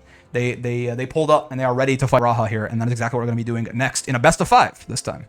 All right, losers finals, best of 5. You've got Zeta Tummy Licker, once again, versus Raha here on the ferry. Right? You've seen both these guys lots of times on stream at this point. You get the deal. So let's see again. Raha now representing the only remaining member of sort of the old gen of the. Is Stefon still in? Yeah, he's in winner's side grand finals. He's doing great. In fact, Stefon will be the person, whoever wins this is facing Stefon for, I mean, a very difficult mountain to climb. Again, Stefon being on winner's side grand finals, that means they're probably the favorite to win the whole thing at this point, right? It's hard. It's so hard to take 2 sets in a row off the guy who has not dropped a set the entire tournament, but that's not what's important right now. What's important right now is seeing which one of these two is going to take it down to go face. And it's a good start for Raha there as they take that first round over Zeta, Tommy Liquor. What a name. What a name. Okay, 2U's going to sweep into some GG nonsense. Catches the parry follow-up there from that distance. GG once again, the Hellrats jumping back, giving up that space. Understandable. Again, interacting with GG is a win condition. Like, it's a lose condition against Fairy, basically, right? Ooh. And I think that was a counter hit, actually. That was not the parry that didn't block lows, I don't think. Oh, GG, here we go. Yeah, once again, you've been forced to interact with GG. You block the 6-6M, though. It's going to be safe because of GG's hits, extra blocks done. But, yeah, at least you don't get schmixed by it. Ah, but the U Hellrat is going to take it down there in that first game. And a very, very strong game there from Raha. Still warmed up, clearly, from that very close set against Forgiven. They're on fire right now, and they are looking to maybe, I mean, this would be, I believe, already, this is the highest that Raha has placed. They might be tied. It might be tied.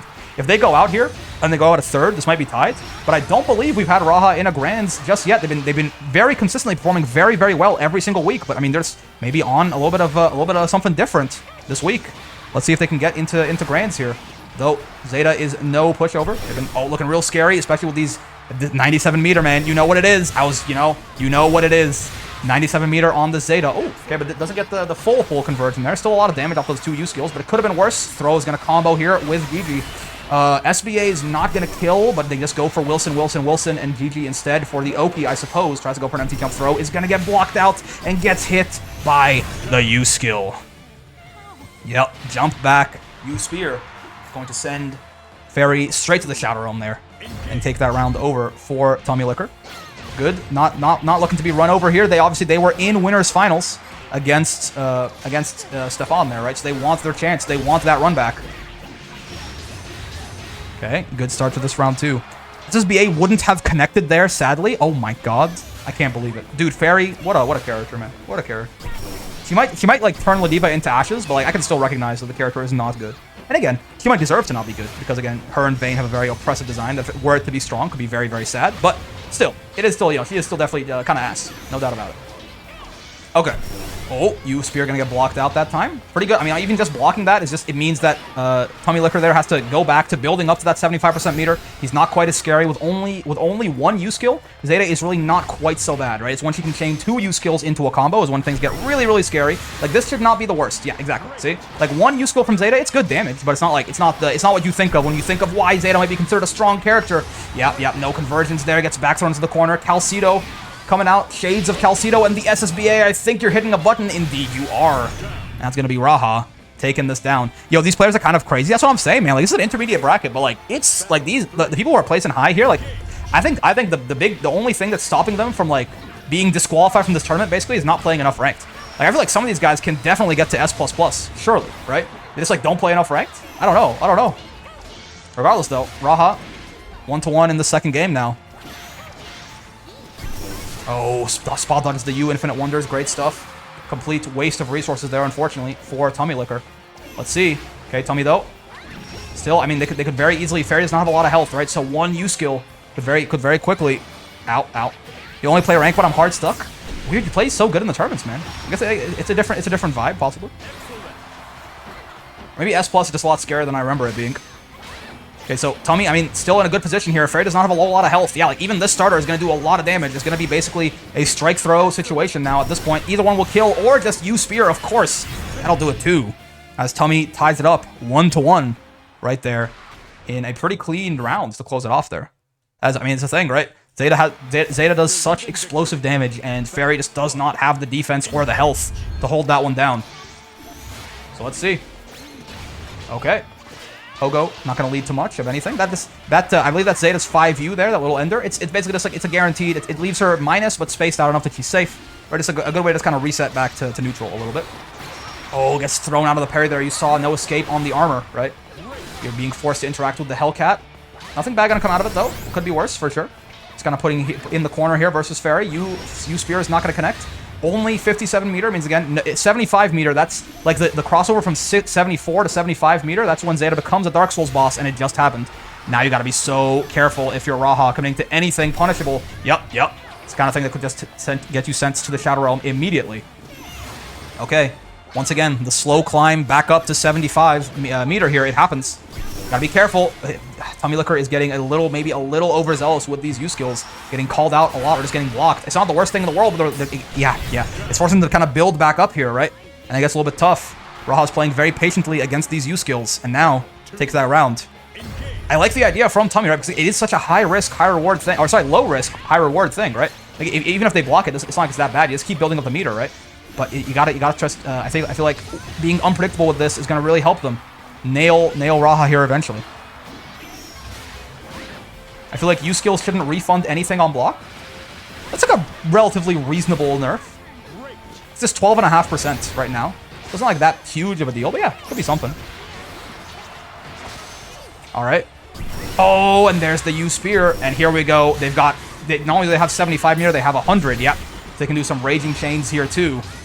Huge damage, especially on poor 15k HP Fairy. But hey, Raha did have a big health lead before that happened, so even still, one touch could kill for both players here. Oh, blocks the parry, and the Raging Strike is absolutely going to do it there. Not sure if that Raging Strike was intentional or if that was perhaps one of them beta Brave counters. Regardless, though, works out great for Raha there, and they go up 2-1. This is a best of 5. It is a best of 5, right? So we do still have at least one more game to play here.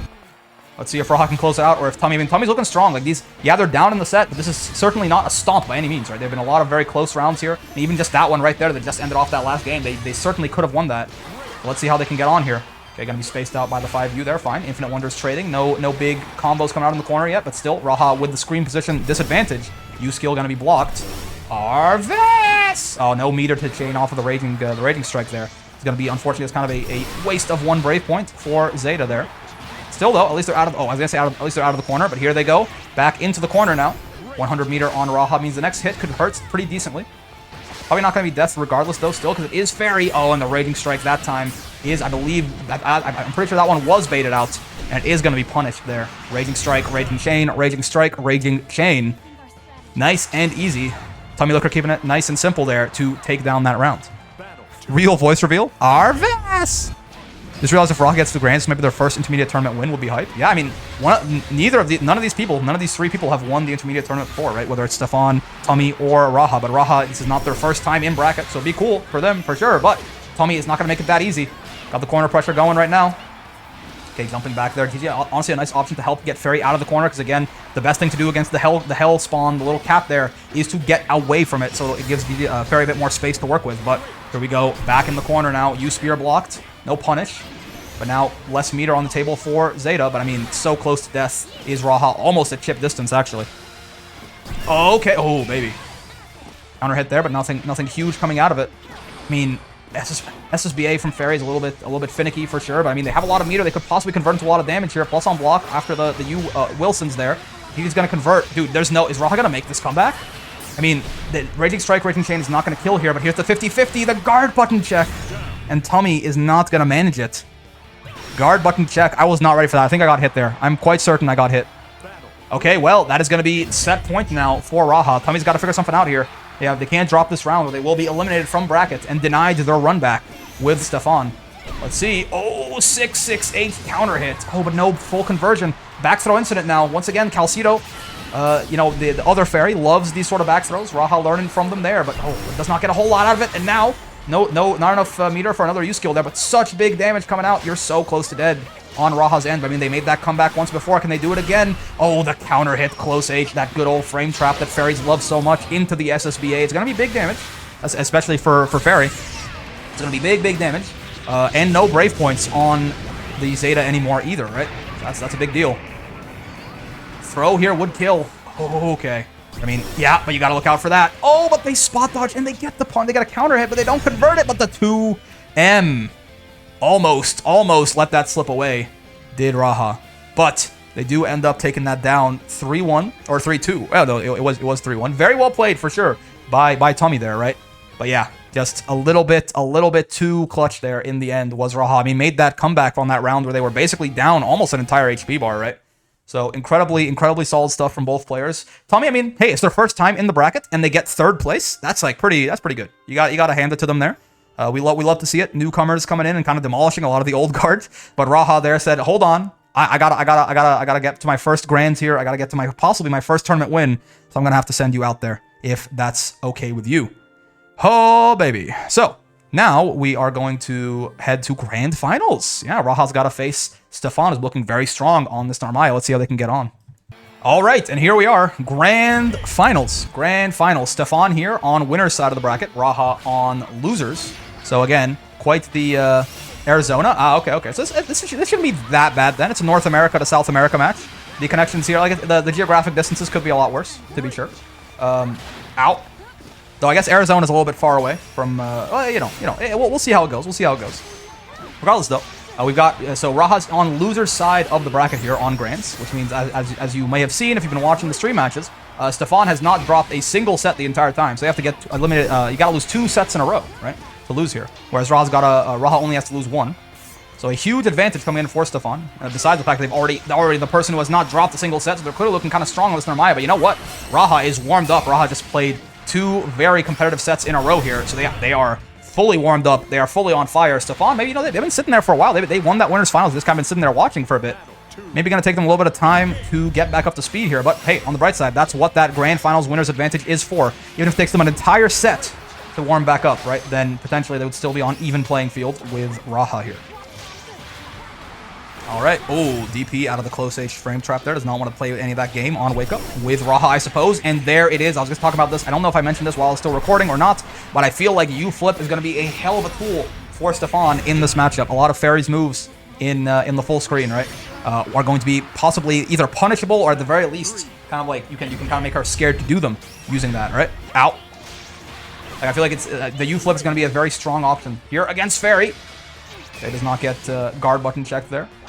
Off of that strange little side swap that happened off the super jump attempt at a high there. Okay, but now, here we go. Nice little corner combo coming out from Stefon. Only 1 Brave Point on them, though. Using their Brave Points kind of offensively in this round. Means that, yeah, this, like, right now, getting switched into the corner like this is bad, especially when it comes attached to a Raging Strike. Again, on the bright side, it's Fairy hitting you. So even with, like, I mean, that's crazy. That, like, no Brave Point damage is most characters' 3 Brave Point damage, but it just happens again. But they just Raging Strike again. They just did it again, man. Okay, well, there's Raha taking that first game over Stefon. 2 Raging Strikes in a row on no BP. Gonna hand that over to them. Let's see how Stefon can deal now as they move on. They got a long time to go. They still have, like, at worst, there's still 5 more games to play in the set, even if Stefon loses every single one, right? So they have a very long time to try and figure out what to do against Raha here.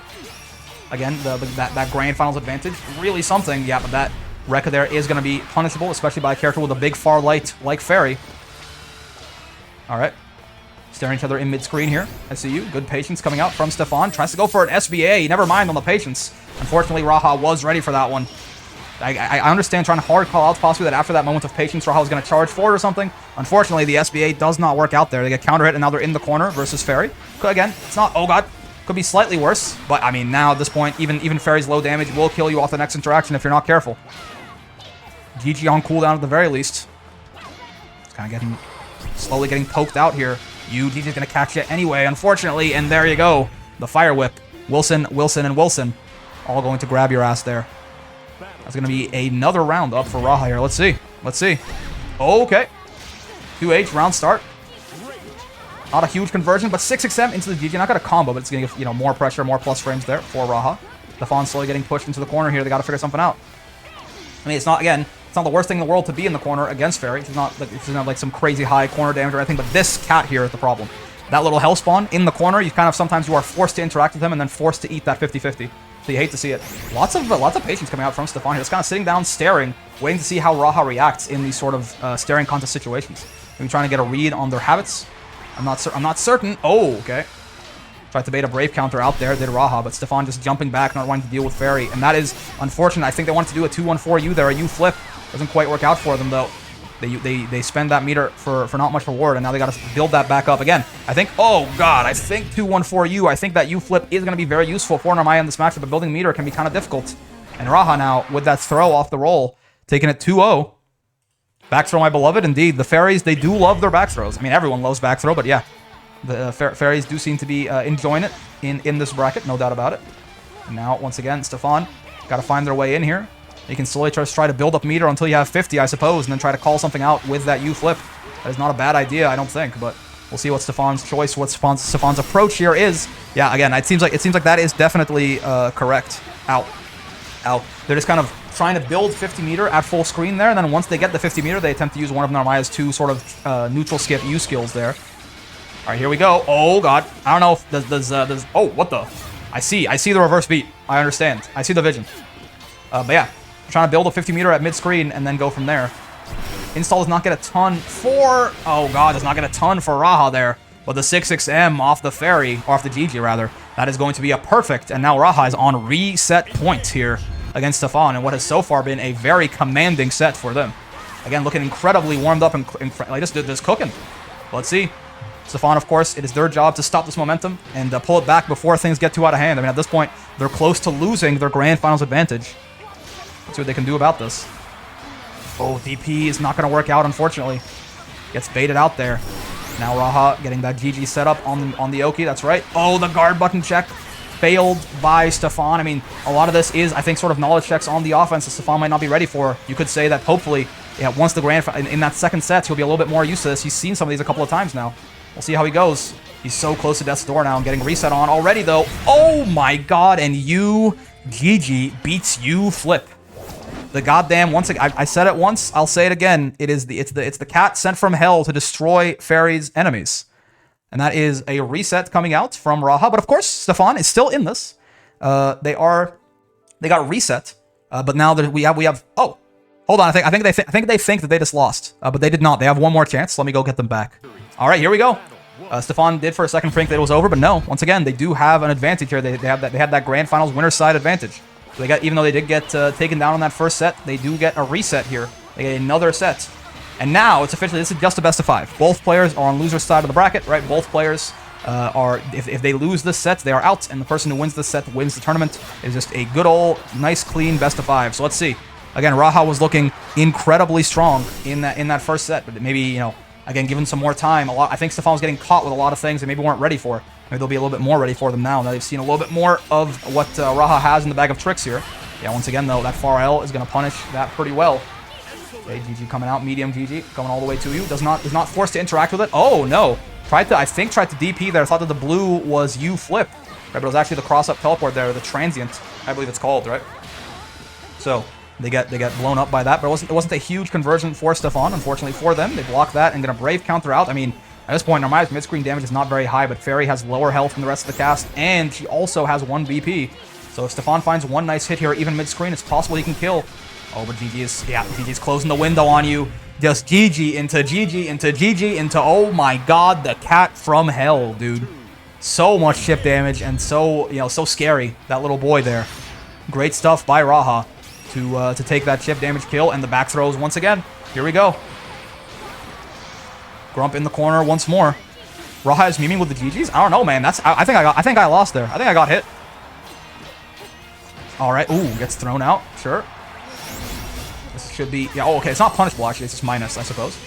My bad. But yeah, the Far L will definitely at least be able to take Raha's turn back for them. Ooh, whiff throw, but no reaction in time for Raha to punish that. You flip. Yeah, tried to 6-2-3 there. Tried to DP, but just got counter hit in the startup there.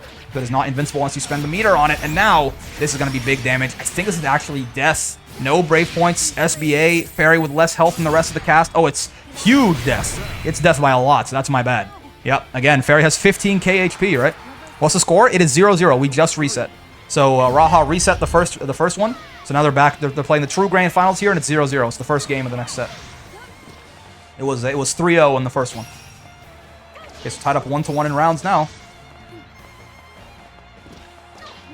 Oh, baby. Again, a lot of patience coming out here. I think Stefon, again, is mostly just trying to find the opportunity to build 50 meter and then skip through neutral. But that time, they actually decided to go on the offensive a little bit there, using their patient play from earlier to buy themselves some belligerence. I like the idea.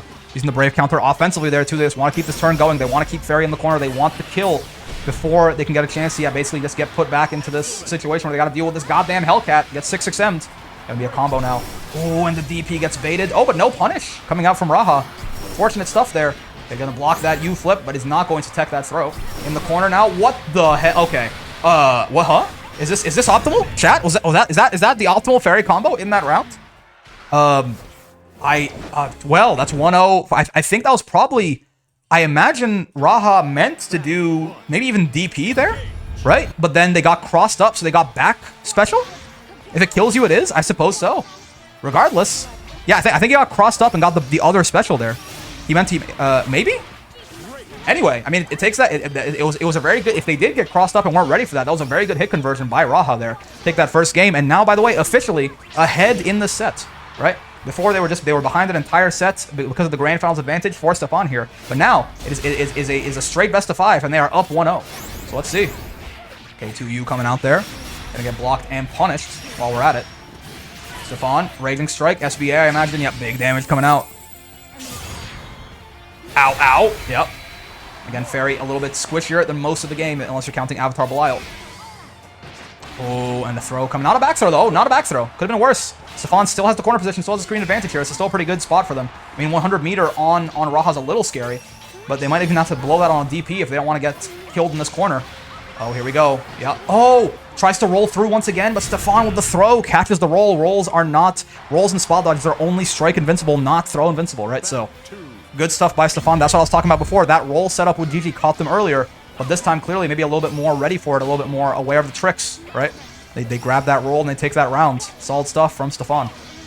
Okay, here we go. Ooh, the projectiles, or I mean, the misfire is not a projectile, but it's like a projectile adjacent move, I suppose. But yeah, they both clash there and are gonna go out.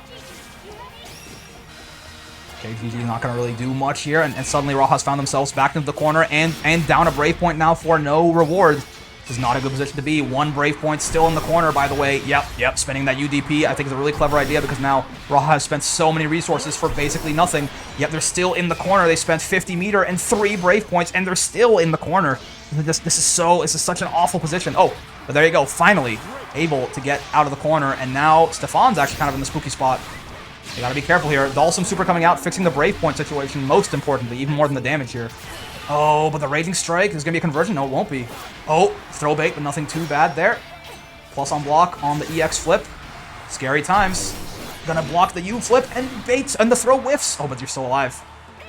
Oh no, I was going to say you got to be careful about U flip, possibly. I saw a close L come out, or a far L come out from Stefon there. I'm not sure if that was an accident, but regardless, Raha able to take that down and tie us up 1-1 in rounds. That was a very spooky round for a second there. The start of that round was so miserable. They used so many resources for nothing. Very good job by Stefon drawing those resources out and using theirs accordingly to keep them in the corner, right? But unfortunately, for them, Raha does make that comeback. Okay, hold on, though. Stefon with another good start to the round here. But twists the combo and he gets back thrown into the corner. This is where things can get a little bit scary. Back thrown back out of the corner, though. Raha, I'm not sure, meant to do that. But yeah, back out of the corner now is Stefon. Dhalsim Super coming out. Some good damage coming out as well. GG. Okay, blocks the high. Good stuff. Does not get comboed by GG. Gonna get punished for this Raging Strike. Oh, man, the staring contest. Oh, back throw gets teched. Back throw gets teched. Raging Strike gets punished. This should be a kill. Indeed, it will be. Raha is so on the ball right now. That Raging Strike could have very easily been something they weren't ready for and just gotten hit by in the corner, but no. They're ready, they are here, and they want this win. Raha has done so well in so many of these brackets every single week, right? But they've never been able to clinch a victory just yet. Now they're up 2-0 in this set, and it's looking like suddenly now they are the heavy favorite to win. Stefon absolutely could, he absolutely could make this 3-0 comeback, right? But reverse 3-0ing is not easy, especially not when someone like Raha is looking just so clean on this Fairy. But again, another good start here to the round. Fairy getting pushed to the corner early on. U flip. Oh, but no combo starter. Stefon, again, possibly a little bit nervous there, dropping it. Unfortunate, but hey, gets a Raging Strike. Not so bad, not so bad. Into the corner you go. DP Ender, solid damage there. One more of those will certainly kill. One more throw will kill now too. What's the move from Raha? Ooh, they get hit, but not a full conversion from Stefon. UDP getting them out of there. Raging Strike. Big damage coming out. I mean, you know, big for Fairy again. I mean, even with no Brave Points, this is still that's real damage. Oh, and the roll through once again beaten out by Stefon. They're ready for it, man. Again, they are much more ready for this roll through now than they used to be. Okay, hold on. This could be the beginning of something here. Solid start for Stefon here. You have to, at this point, if you're Stefon, you can't think about the fact that it's been like, you know, like the past 5 games have gone to Raha. Who cares? You gotta have a short memory in a place like this. You just gotta take things one interaction at a time, and the only thing you gotta take from the last matches is data about how Raha plays, right? You gotta try and make this comeback. All right. Ooh, GG coming out. I think this is gonna combo. Indeed, it will. But places him gingerly down there, right into GG for some damage, and even more importantly, some screen positioning. Once again, the same thing's gonna happen. I think he's trying to jump out of the whip there. It's not working out. Oh, the startup of U-flip gets beaten out by Fairy's special move there, and that Raging Strike is gonna kill. And now Raha is, oh baby, Raha is on tournament point. Hey, what's up, Cheesecake? It's only 2-0. Listen, man, it was a grand finals reset. What do you want from me? It was 3 games before this too. All right, tournament point now for Raha. That's why every match is 0-0 for me. So true. Let's see. Huh? Wait, what? I mean, okay. So that U transient from Narmaya really does extend her hurt box, so that's why that happened, but it looks so weird, doesn't it? For her to get grabbed when she was behind. It's a hurt box extension. Narmaya's hurt box is bigger than it looks there, but yeah, this looks so strange, right? Oh, okay, but hold on. Anyways, more importantly, this is once again tournament point now for Raha. So Stefon's in a good position right now, but they got to be very careful. One back throw incident could really spell their doom. Oh, okay, but no, they're putting on the pressure. But this is very. I mean, you absolutely want to buy another game of time if you're Stefon, and he absolutely will be able to do that right there. 2-1. Staying alive right there is not going to go quietly into that good night. They want this win just as much as Raha does, and they are going. They're doing well about it so far. Let me just update the overlay real quick there. 2-1. Stefon to Raha. So let's see. Again, Raha still with the advantage in the set, but that was a very good way for Stefon to hold on there.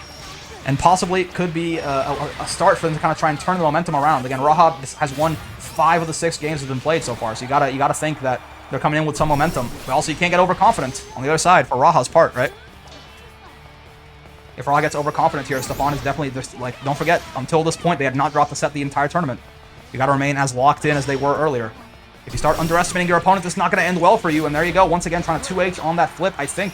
But they just saw blue and 2H, but it was not the flip. It was the transient, the teleport behind there. Oh, this round is not looking so good for Stefon here. It's looking scarier and scarier. The window closing. Yeah, slowly taking this damage. GG coming in, jumps over it. Not dead yet, but again, it's getting awfully close now. U-flip is not going to convert, and the back throw to punish that whiffed throw from Stefon. Once again now, Raha. Tournament point. What do you got in the tank, Stefon? That was a great comeback last time. All right.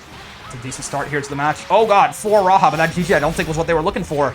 You get counter hit out of it now, and now Stefon with the corner pressure. Hold on. This could be a little bit of a crack here for Stefon to find their way through. Again, Fairy in the corner. Not very good at getting herself out, right? Quite the bad character in terms of defense. There you go. That time was punishable by the far L there. Oh, and the roll. Stefon's been so ready for it so many times, but that time they're not, and the UDP gets blocked, but no punish coming out from Raha. A couple of different flubs from both the players kind of equaling out in the end there. Okay, text the throw after. Oh, baby.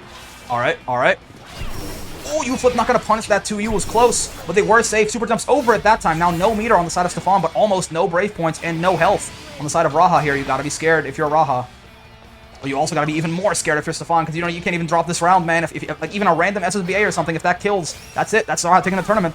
Oh, DPs. Dalsum super. Oh, okay. What are you going to do? The slow march. Oh, and they were too early on the throw, though. Again, you can't throw somebody who's in block stun, and in this game, there's a lot of throw invincibility after the block stun is over, too. So Raha, a little too overzealous there, tried to go in for the mix there with the throw, but didn't quite get it. Still tournament points for Raha, but a good comeback from Stefon there. And again, slowly turning this momentum around in their favor. Let's see if Raha can stop this train before it gets going too far. Again, if they take this round, it's all over. Oh, 2-8 is a good start here, though. All right, still in the corner. They're going to get some GG Oki going here. Oh, jumps there, trying to just avoid it. Wasn't meaty there, so they didn't have to hold that mix necessarily. They got hit by the overhead, but GG wasn't around, so it didn't convert into anything necessarily there. Tex to throw the Oki way. Scary place to be for Raha for sure. In the corner here. Oh no, but a whiffed throw for Stefon. Has the same thing. You can't when you're plus on block like that. You gotta wait for a bit. And 5U beating out Narmaya U-flip there. A couple of very unfortunate U-flip interactions coming out for Stefon, and now this match is looking a little bit scary. Almost any little a good conversion here off of anything mid-screen will kill for Raha. Even just like a hit into Raging Strike. It's getting scary. The window's closing. The transient didn't work that time. Raha is ready. The Raging Strike should do it.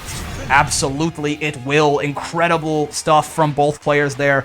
Really good stuff from Stefon too. Almost was turning the momentum around, was almost starting to take that back, but Raha stopped it before it got too far away from them, and they win after so many times being in top 8 or top 4. Raha finally getting to grand finals and winning their first intermediate wall brawl. Incredible, incredible stuff from them. Well played to Stefon as well. Of course, again, first time in the tournament and was, I mean, very much, very close to winning there. But that is going to be Raha taking it down and taking Stefon out of the bracket. Incredible stuff. I'm like shaking so hard right now. Yeah, I mean, incredibly good stuff. I mean, that was again, I mean, this is, I keep, every week I mention how, like, oh, it's so hard to beat the person who's in winner's side grands, and then 2 weeks in a row, the person who wins comes from loser's side. So, very great stuff. Oh, thank you very much. How are you feeling? I mean, you like consistently play, like, do very well in these tournaments, right? Like, at the very least, I feel like top 8 is very common for you. But I think this was your first time in a Grants, and it definitely was your first time winning, right? So how do you feel about, you know, getting some even more impressive results this time?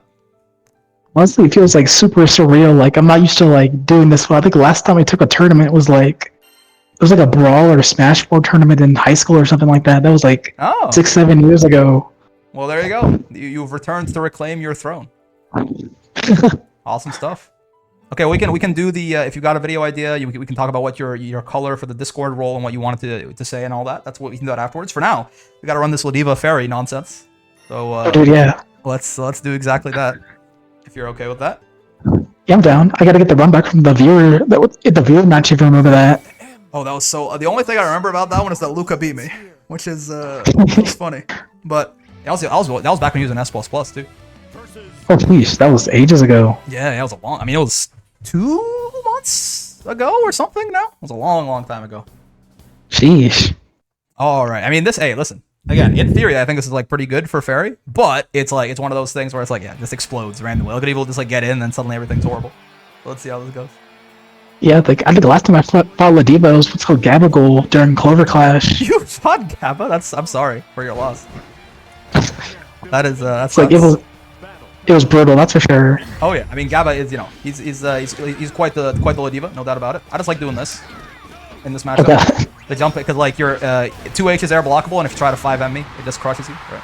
So I'm a big jump H enjoyer as Ladiva in this matchup. Oh, that'd be like the one thing oh god. This is the problem, right? I usually do to beat it. Oh, this is unfortunately how. Yeah, this is unfortunately the problem. Because you don't have a meterless DP either, so like you don't want to spend that 50 meter necessarily, and then you just gotta guess, and it's a tough time. For real, yeah. Oh, yo. Oh god, I meant to lariat. I'm bad. There you go. That's what I meant to do the first time.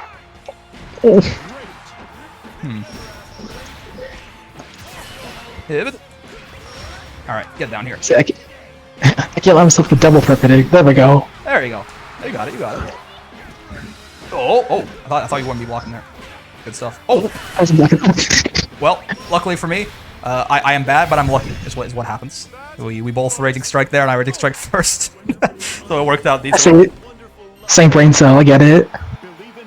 It happens. Lazy says you're playing too scared. Come at me. Oh, there we go.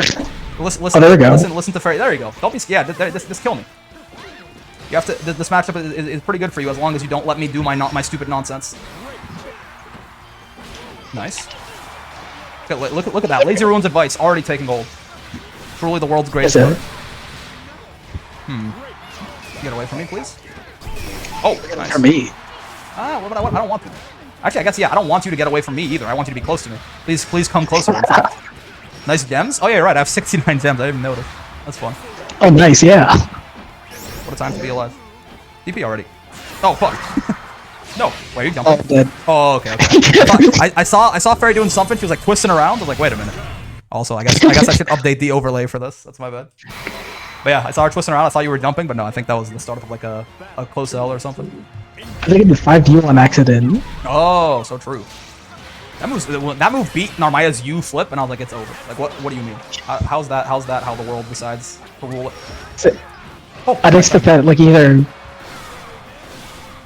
Well, get grabbed. Oh, nerd, even. Get grabbed. Oh, yeah, that does work that way. I'm plus enough there that I can do that. Oh. It's one of them good old guessing games. Ow, ow, ow. Owie. Bully. Get away from me. You do the Indiana Jones thing again?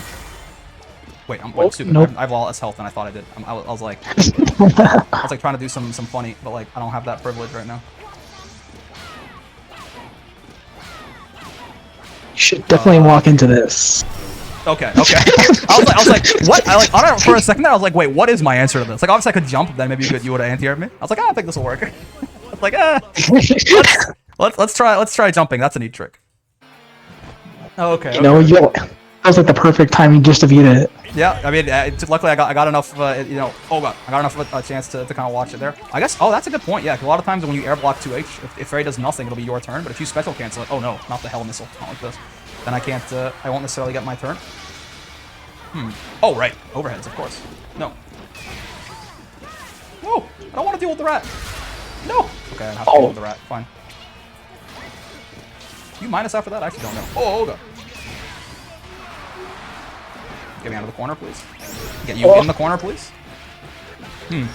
Oh no. This is a fun one. Oh. Good old Raging Strike resets. Nope. Stop hurting me. Oh no. That's not Koji. Oh, it's still. Oh, I hit you in the end of the spot dodge. It still worked. Okay, I definitely got my ass beat in there, but it still worked out luckily. Oh no. That's. I actually didn't. I was like, for a second, I was like, I'm blocking this. And I was like, wait a minute. If I don't block low, do I die? It looks like a low. Honestly, I don't even know. Fairy dive kick is spacing dependent, whether it's plus or not. That's fair. Oh, let's go to the corner. Oh no, never mind. I'm bad. We're fine. Let's put you down, I guess. Any guessers? Ooh, nice guess. Oh god. Yeah, fair enough. Covering the minus range of DP. I don't want to deal with the Rat Man. Get away from me, please. Hit. What is this? Oh, baby. It's web. Yeah. Oh, wait, I'm ass. I meant to far M after. Jesus Christ, okay. What if I did? Oh. This? Oh, no. Wait. Go. Please stop doing the meme options, Mr. Me. Just do something good instead. Wait a minute. Wait a minute. I don't want to die. Did you not kill me? That kind of sucks now. Like, now I kind of have to get back in on you somehow. Like this. I'm a big fan of that. Oh, okay. Maybe not always. No, I tried to jump. The Hell Rat's, he's too fast. The Hell Rat's too fast. I tried to jump away, but yeah, he activates as soon as he gets you there. Good stuff, good stuff. My son pulled through. Indeed. Hold down the neutral, my son. Hit. Oh. Yep, and if you air block the 2H and you don't special cancel it, it will be my turn unless we're really far away from each other. Yeah, I forgot how like minus that is. Yeah, man, it's very sad. I mean, a lot of the zoners do have the. Oh, I did not react to that. A lot of the zoners do have the air blockable 2Hs, but yeah, I don't know. I feel a lot more on Fairy. Okay. Just mashing on your plus frames. Don't mind me. Oh, nice. That shit is not real, but it is. I mean, it's basically another 50-50 to be fair. It is actually real. Like, because even if you know the reset's gonna happen, you still have to guess strike throw once again. All right, GG's. I honestly, good games. Your Fairy is definitely like. I feel like it's gotten a lot better. No, like I've gotten a lot better too. And from what I can remember from the viewer match, I feel like that was still like a lot closer. Like, I think it's definitely way better. I think let's call it kind of like Lazy was saying. I have the bad habit of like playing like very scared, and that's I kind of default to it sometimes, even now then. But I've gotten a lot better at playing like more aggressive with very like using dive kicks. What's called dismissing mids with like plus frames and stuff like that, frame traps. Yeah, I think it was actually very impressive that you were like Lazy was like, hey, you're playing scared, and you're like, oh yeah, right, and you just like stopped playing scared. Like that was pretty good. Like it's not easy to like turn that off, right? Especially like with even a character that kind of. Like the whole point of the diva is to make you scared and then make you you know do some silly things because of your fear. But yeah, really good games, and of course once again really good stuff on winning the tournament. I mean, I think this is with all these the South American invaders here. I think this is probably the scariest tournament that we've had in a long time for the intermediate, right? So a big thing for you to be the one who took it down there. Like I was talking to the other guys, like, wait, why is everyone from top 8 like before we're already in losers. Right? Like, well, this is scary.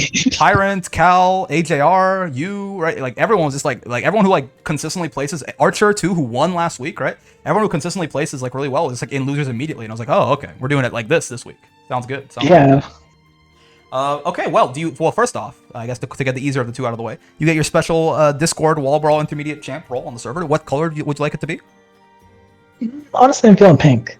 Okay, sure. Sounds good. Like a light or like a dark pink? How about like a... Yeah, kind of like a light pink. Okay, sure. And do you have a video idea locked and loaded? If not, you can certainly just DM me later. But if you have one right now, I'm sure people will be interested in hearing it. Yeah, honestly, I'm about to DM you later. I did not think I'd get this far. I didn't plan this far ahead. That's fun. Okay, that's okay. It's okay. It's fine. Yeah, you can certainly DM me at any point. It doesn't have to be anything too like extravagant either. If it's just like, hey, I want to. I mean, to be fair, Archer I think he's like play fairy, so I'll tell you that one has been taken off. But yeah, anything else you can certainly. It doesn't have to be anything too complicated. But yeah. Anyways, congratulations once again. Any last words to all of your adoring fans in Fairy Nation out there, your brother in arms, Calito, anything like that before I kick you out here? Also, yeah, definitely shoutouts to like everyone I've been practicing with this last like few weeks, like Floral, AGR, Cal, everyone else there too. Yeah. You guys have been like really helping me out. So I was trying to figure out a lot of my shortcomings and how I can improve and stuff like that, and giving me lots of good advice on matchups. So like, thank you guys a lot. Look at that.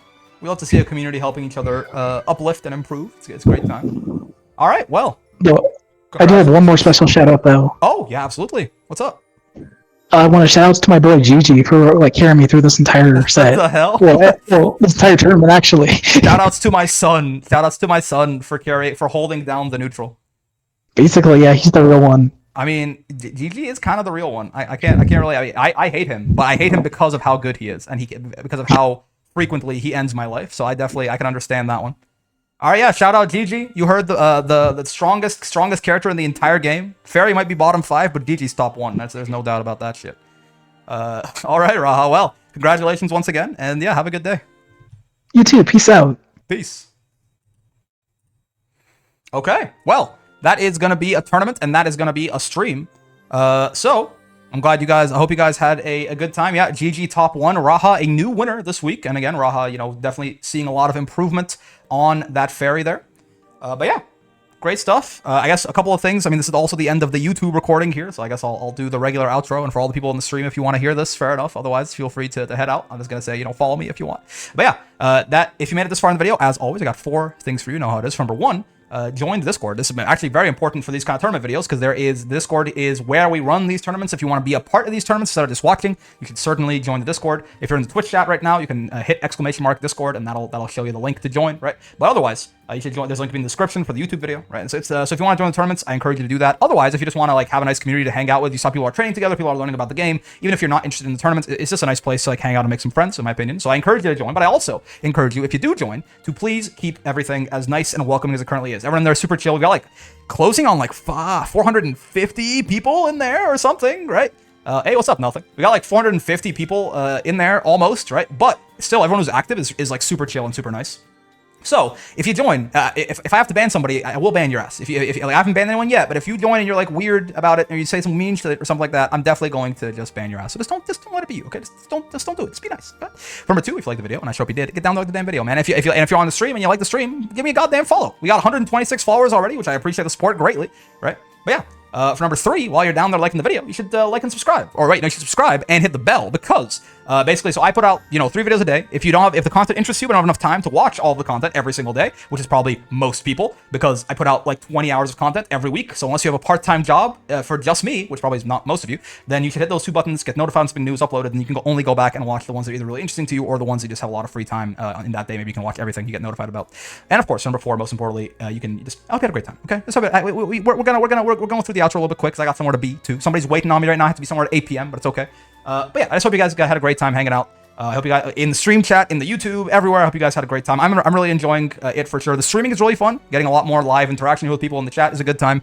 The overlay is scuffed as hell. It's gonna be a little bit less scuffed next week. Maybe we'll get even other things besides just the chat and the stream overlay and the chat commands. But for now, I'm having a lot of fun with Granblue. Is gonna be a lot more coming your way. But until then, I will see you in the next one. Peace.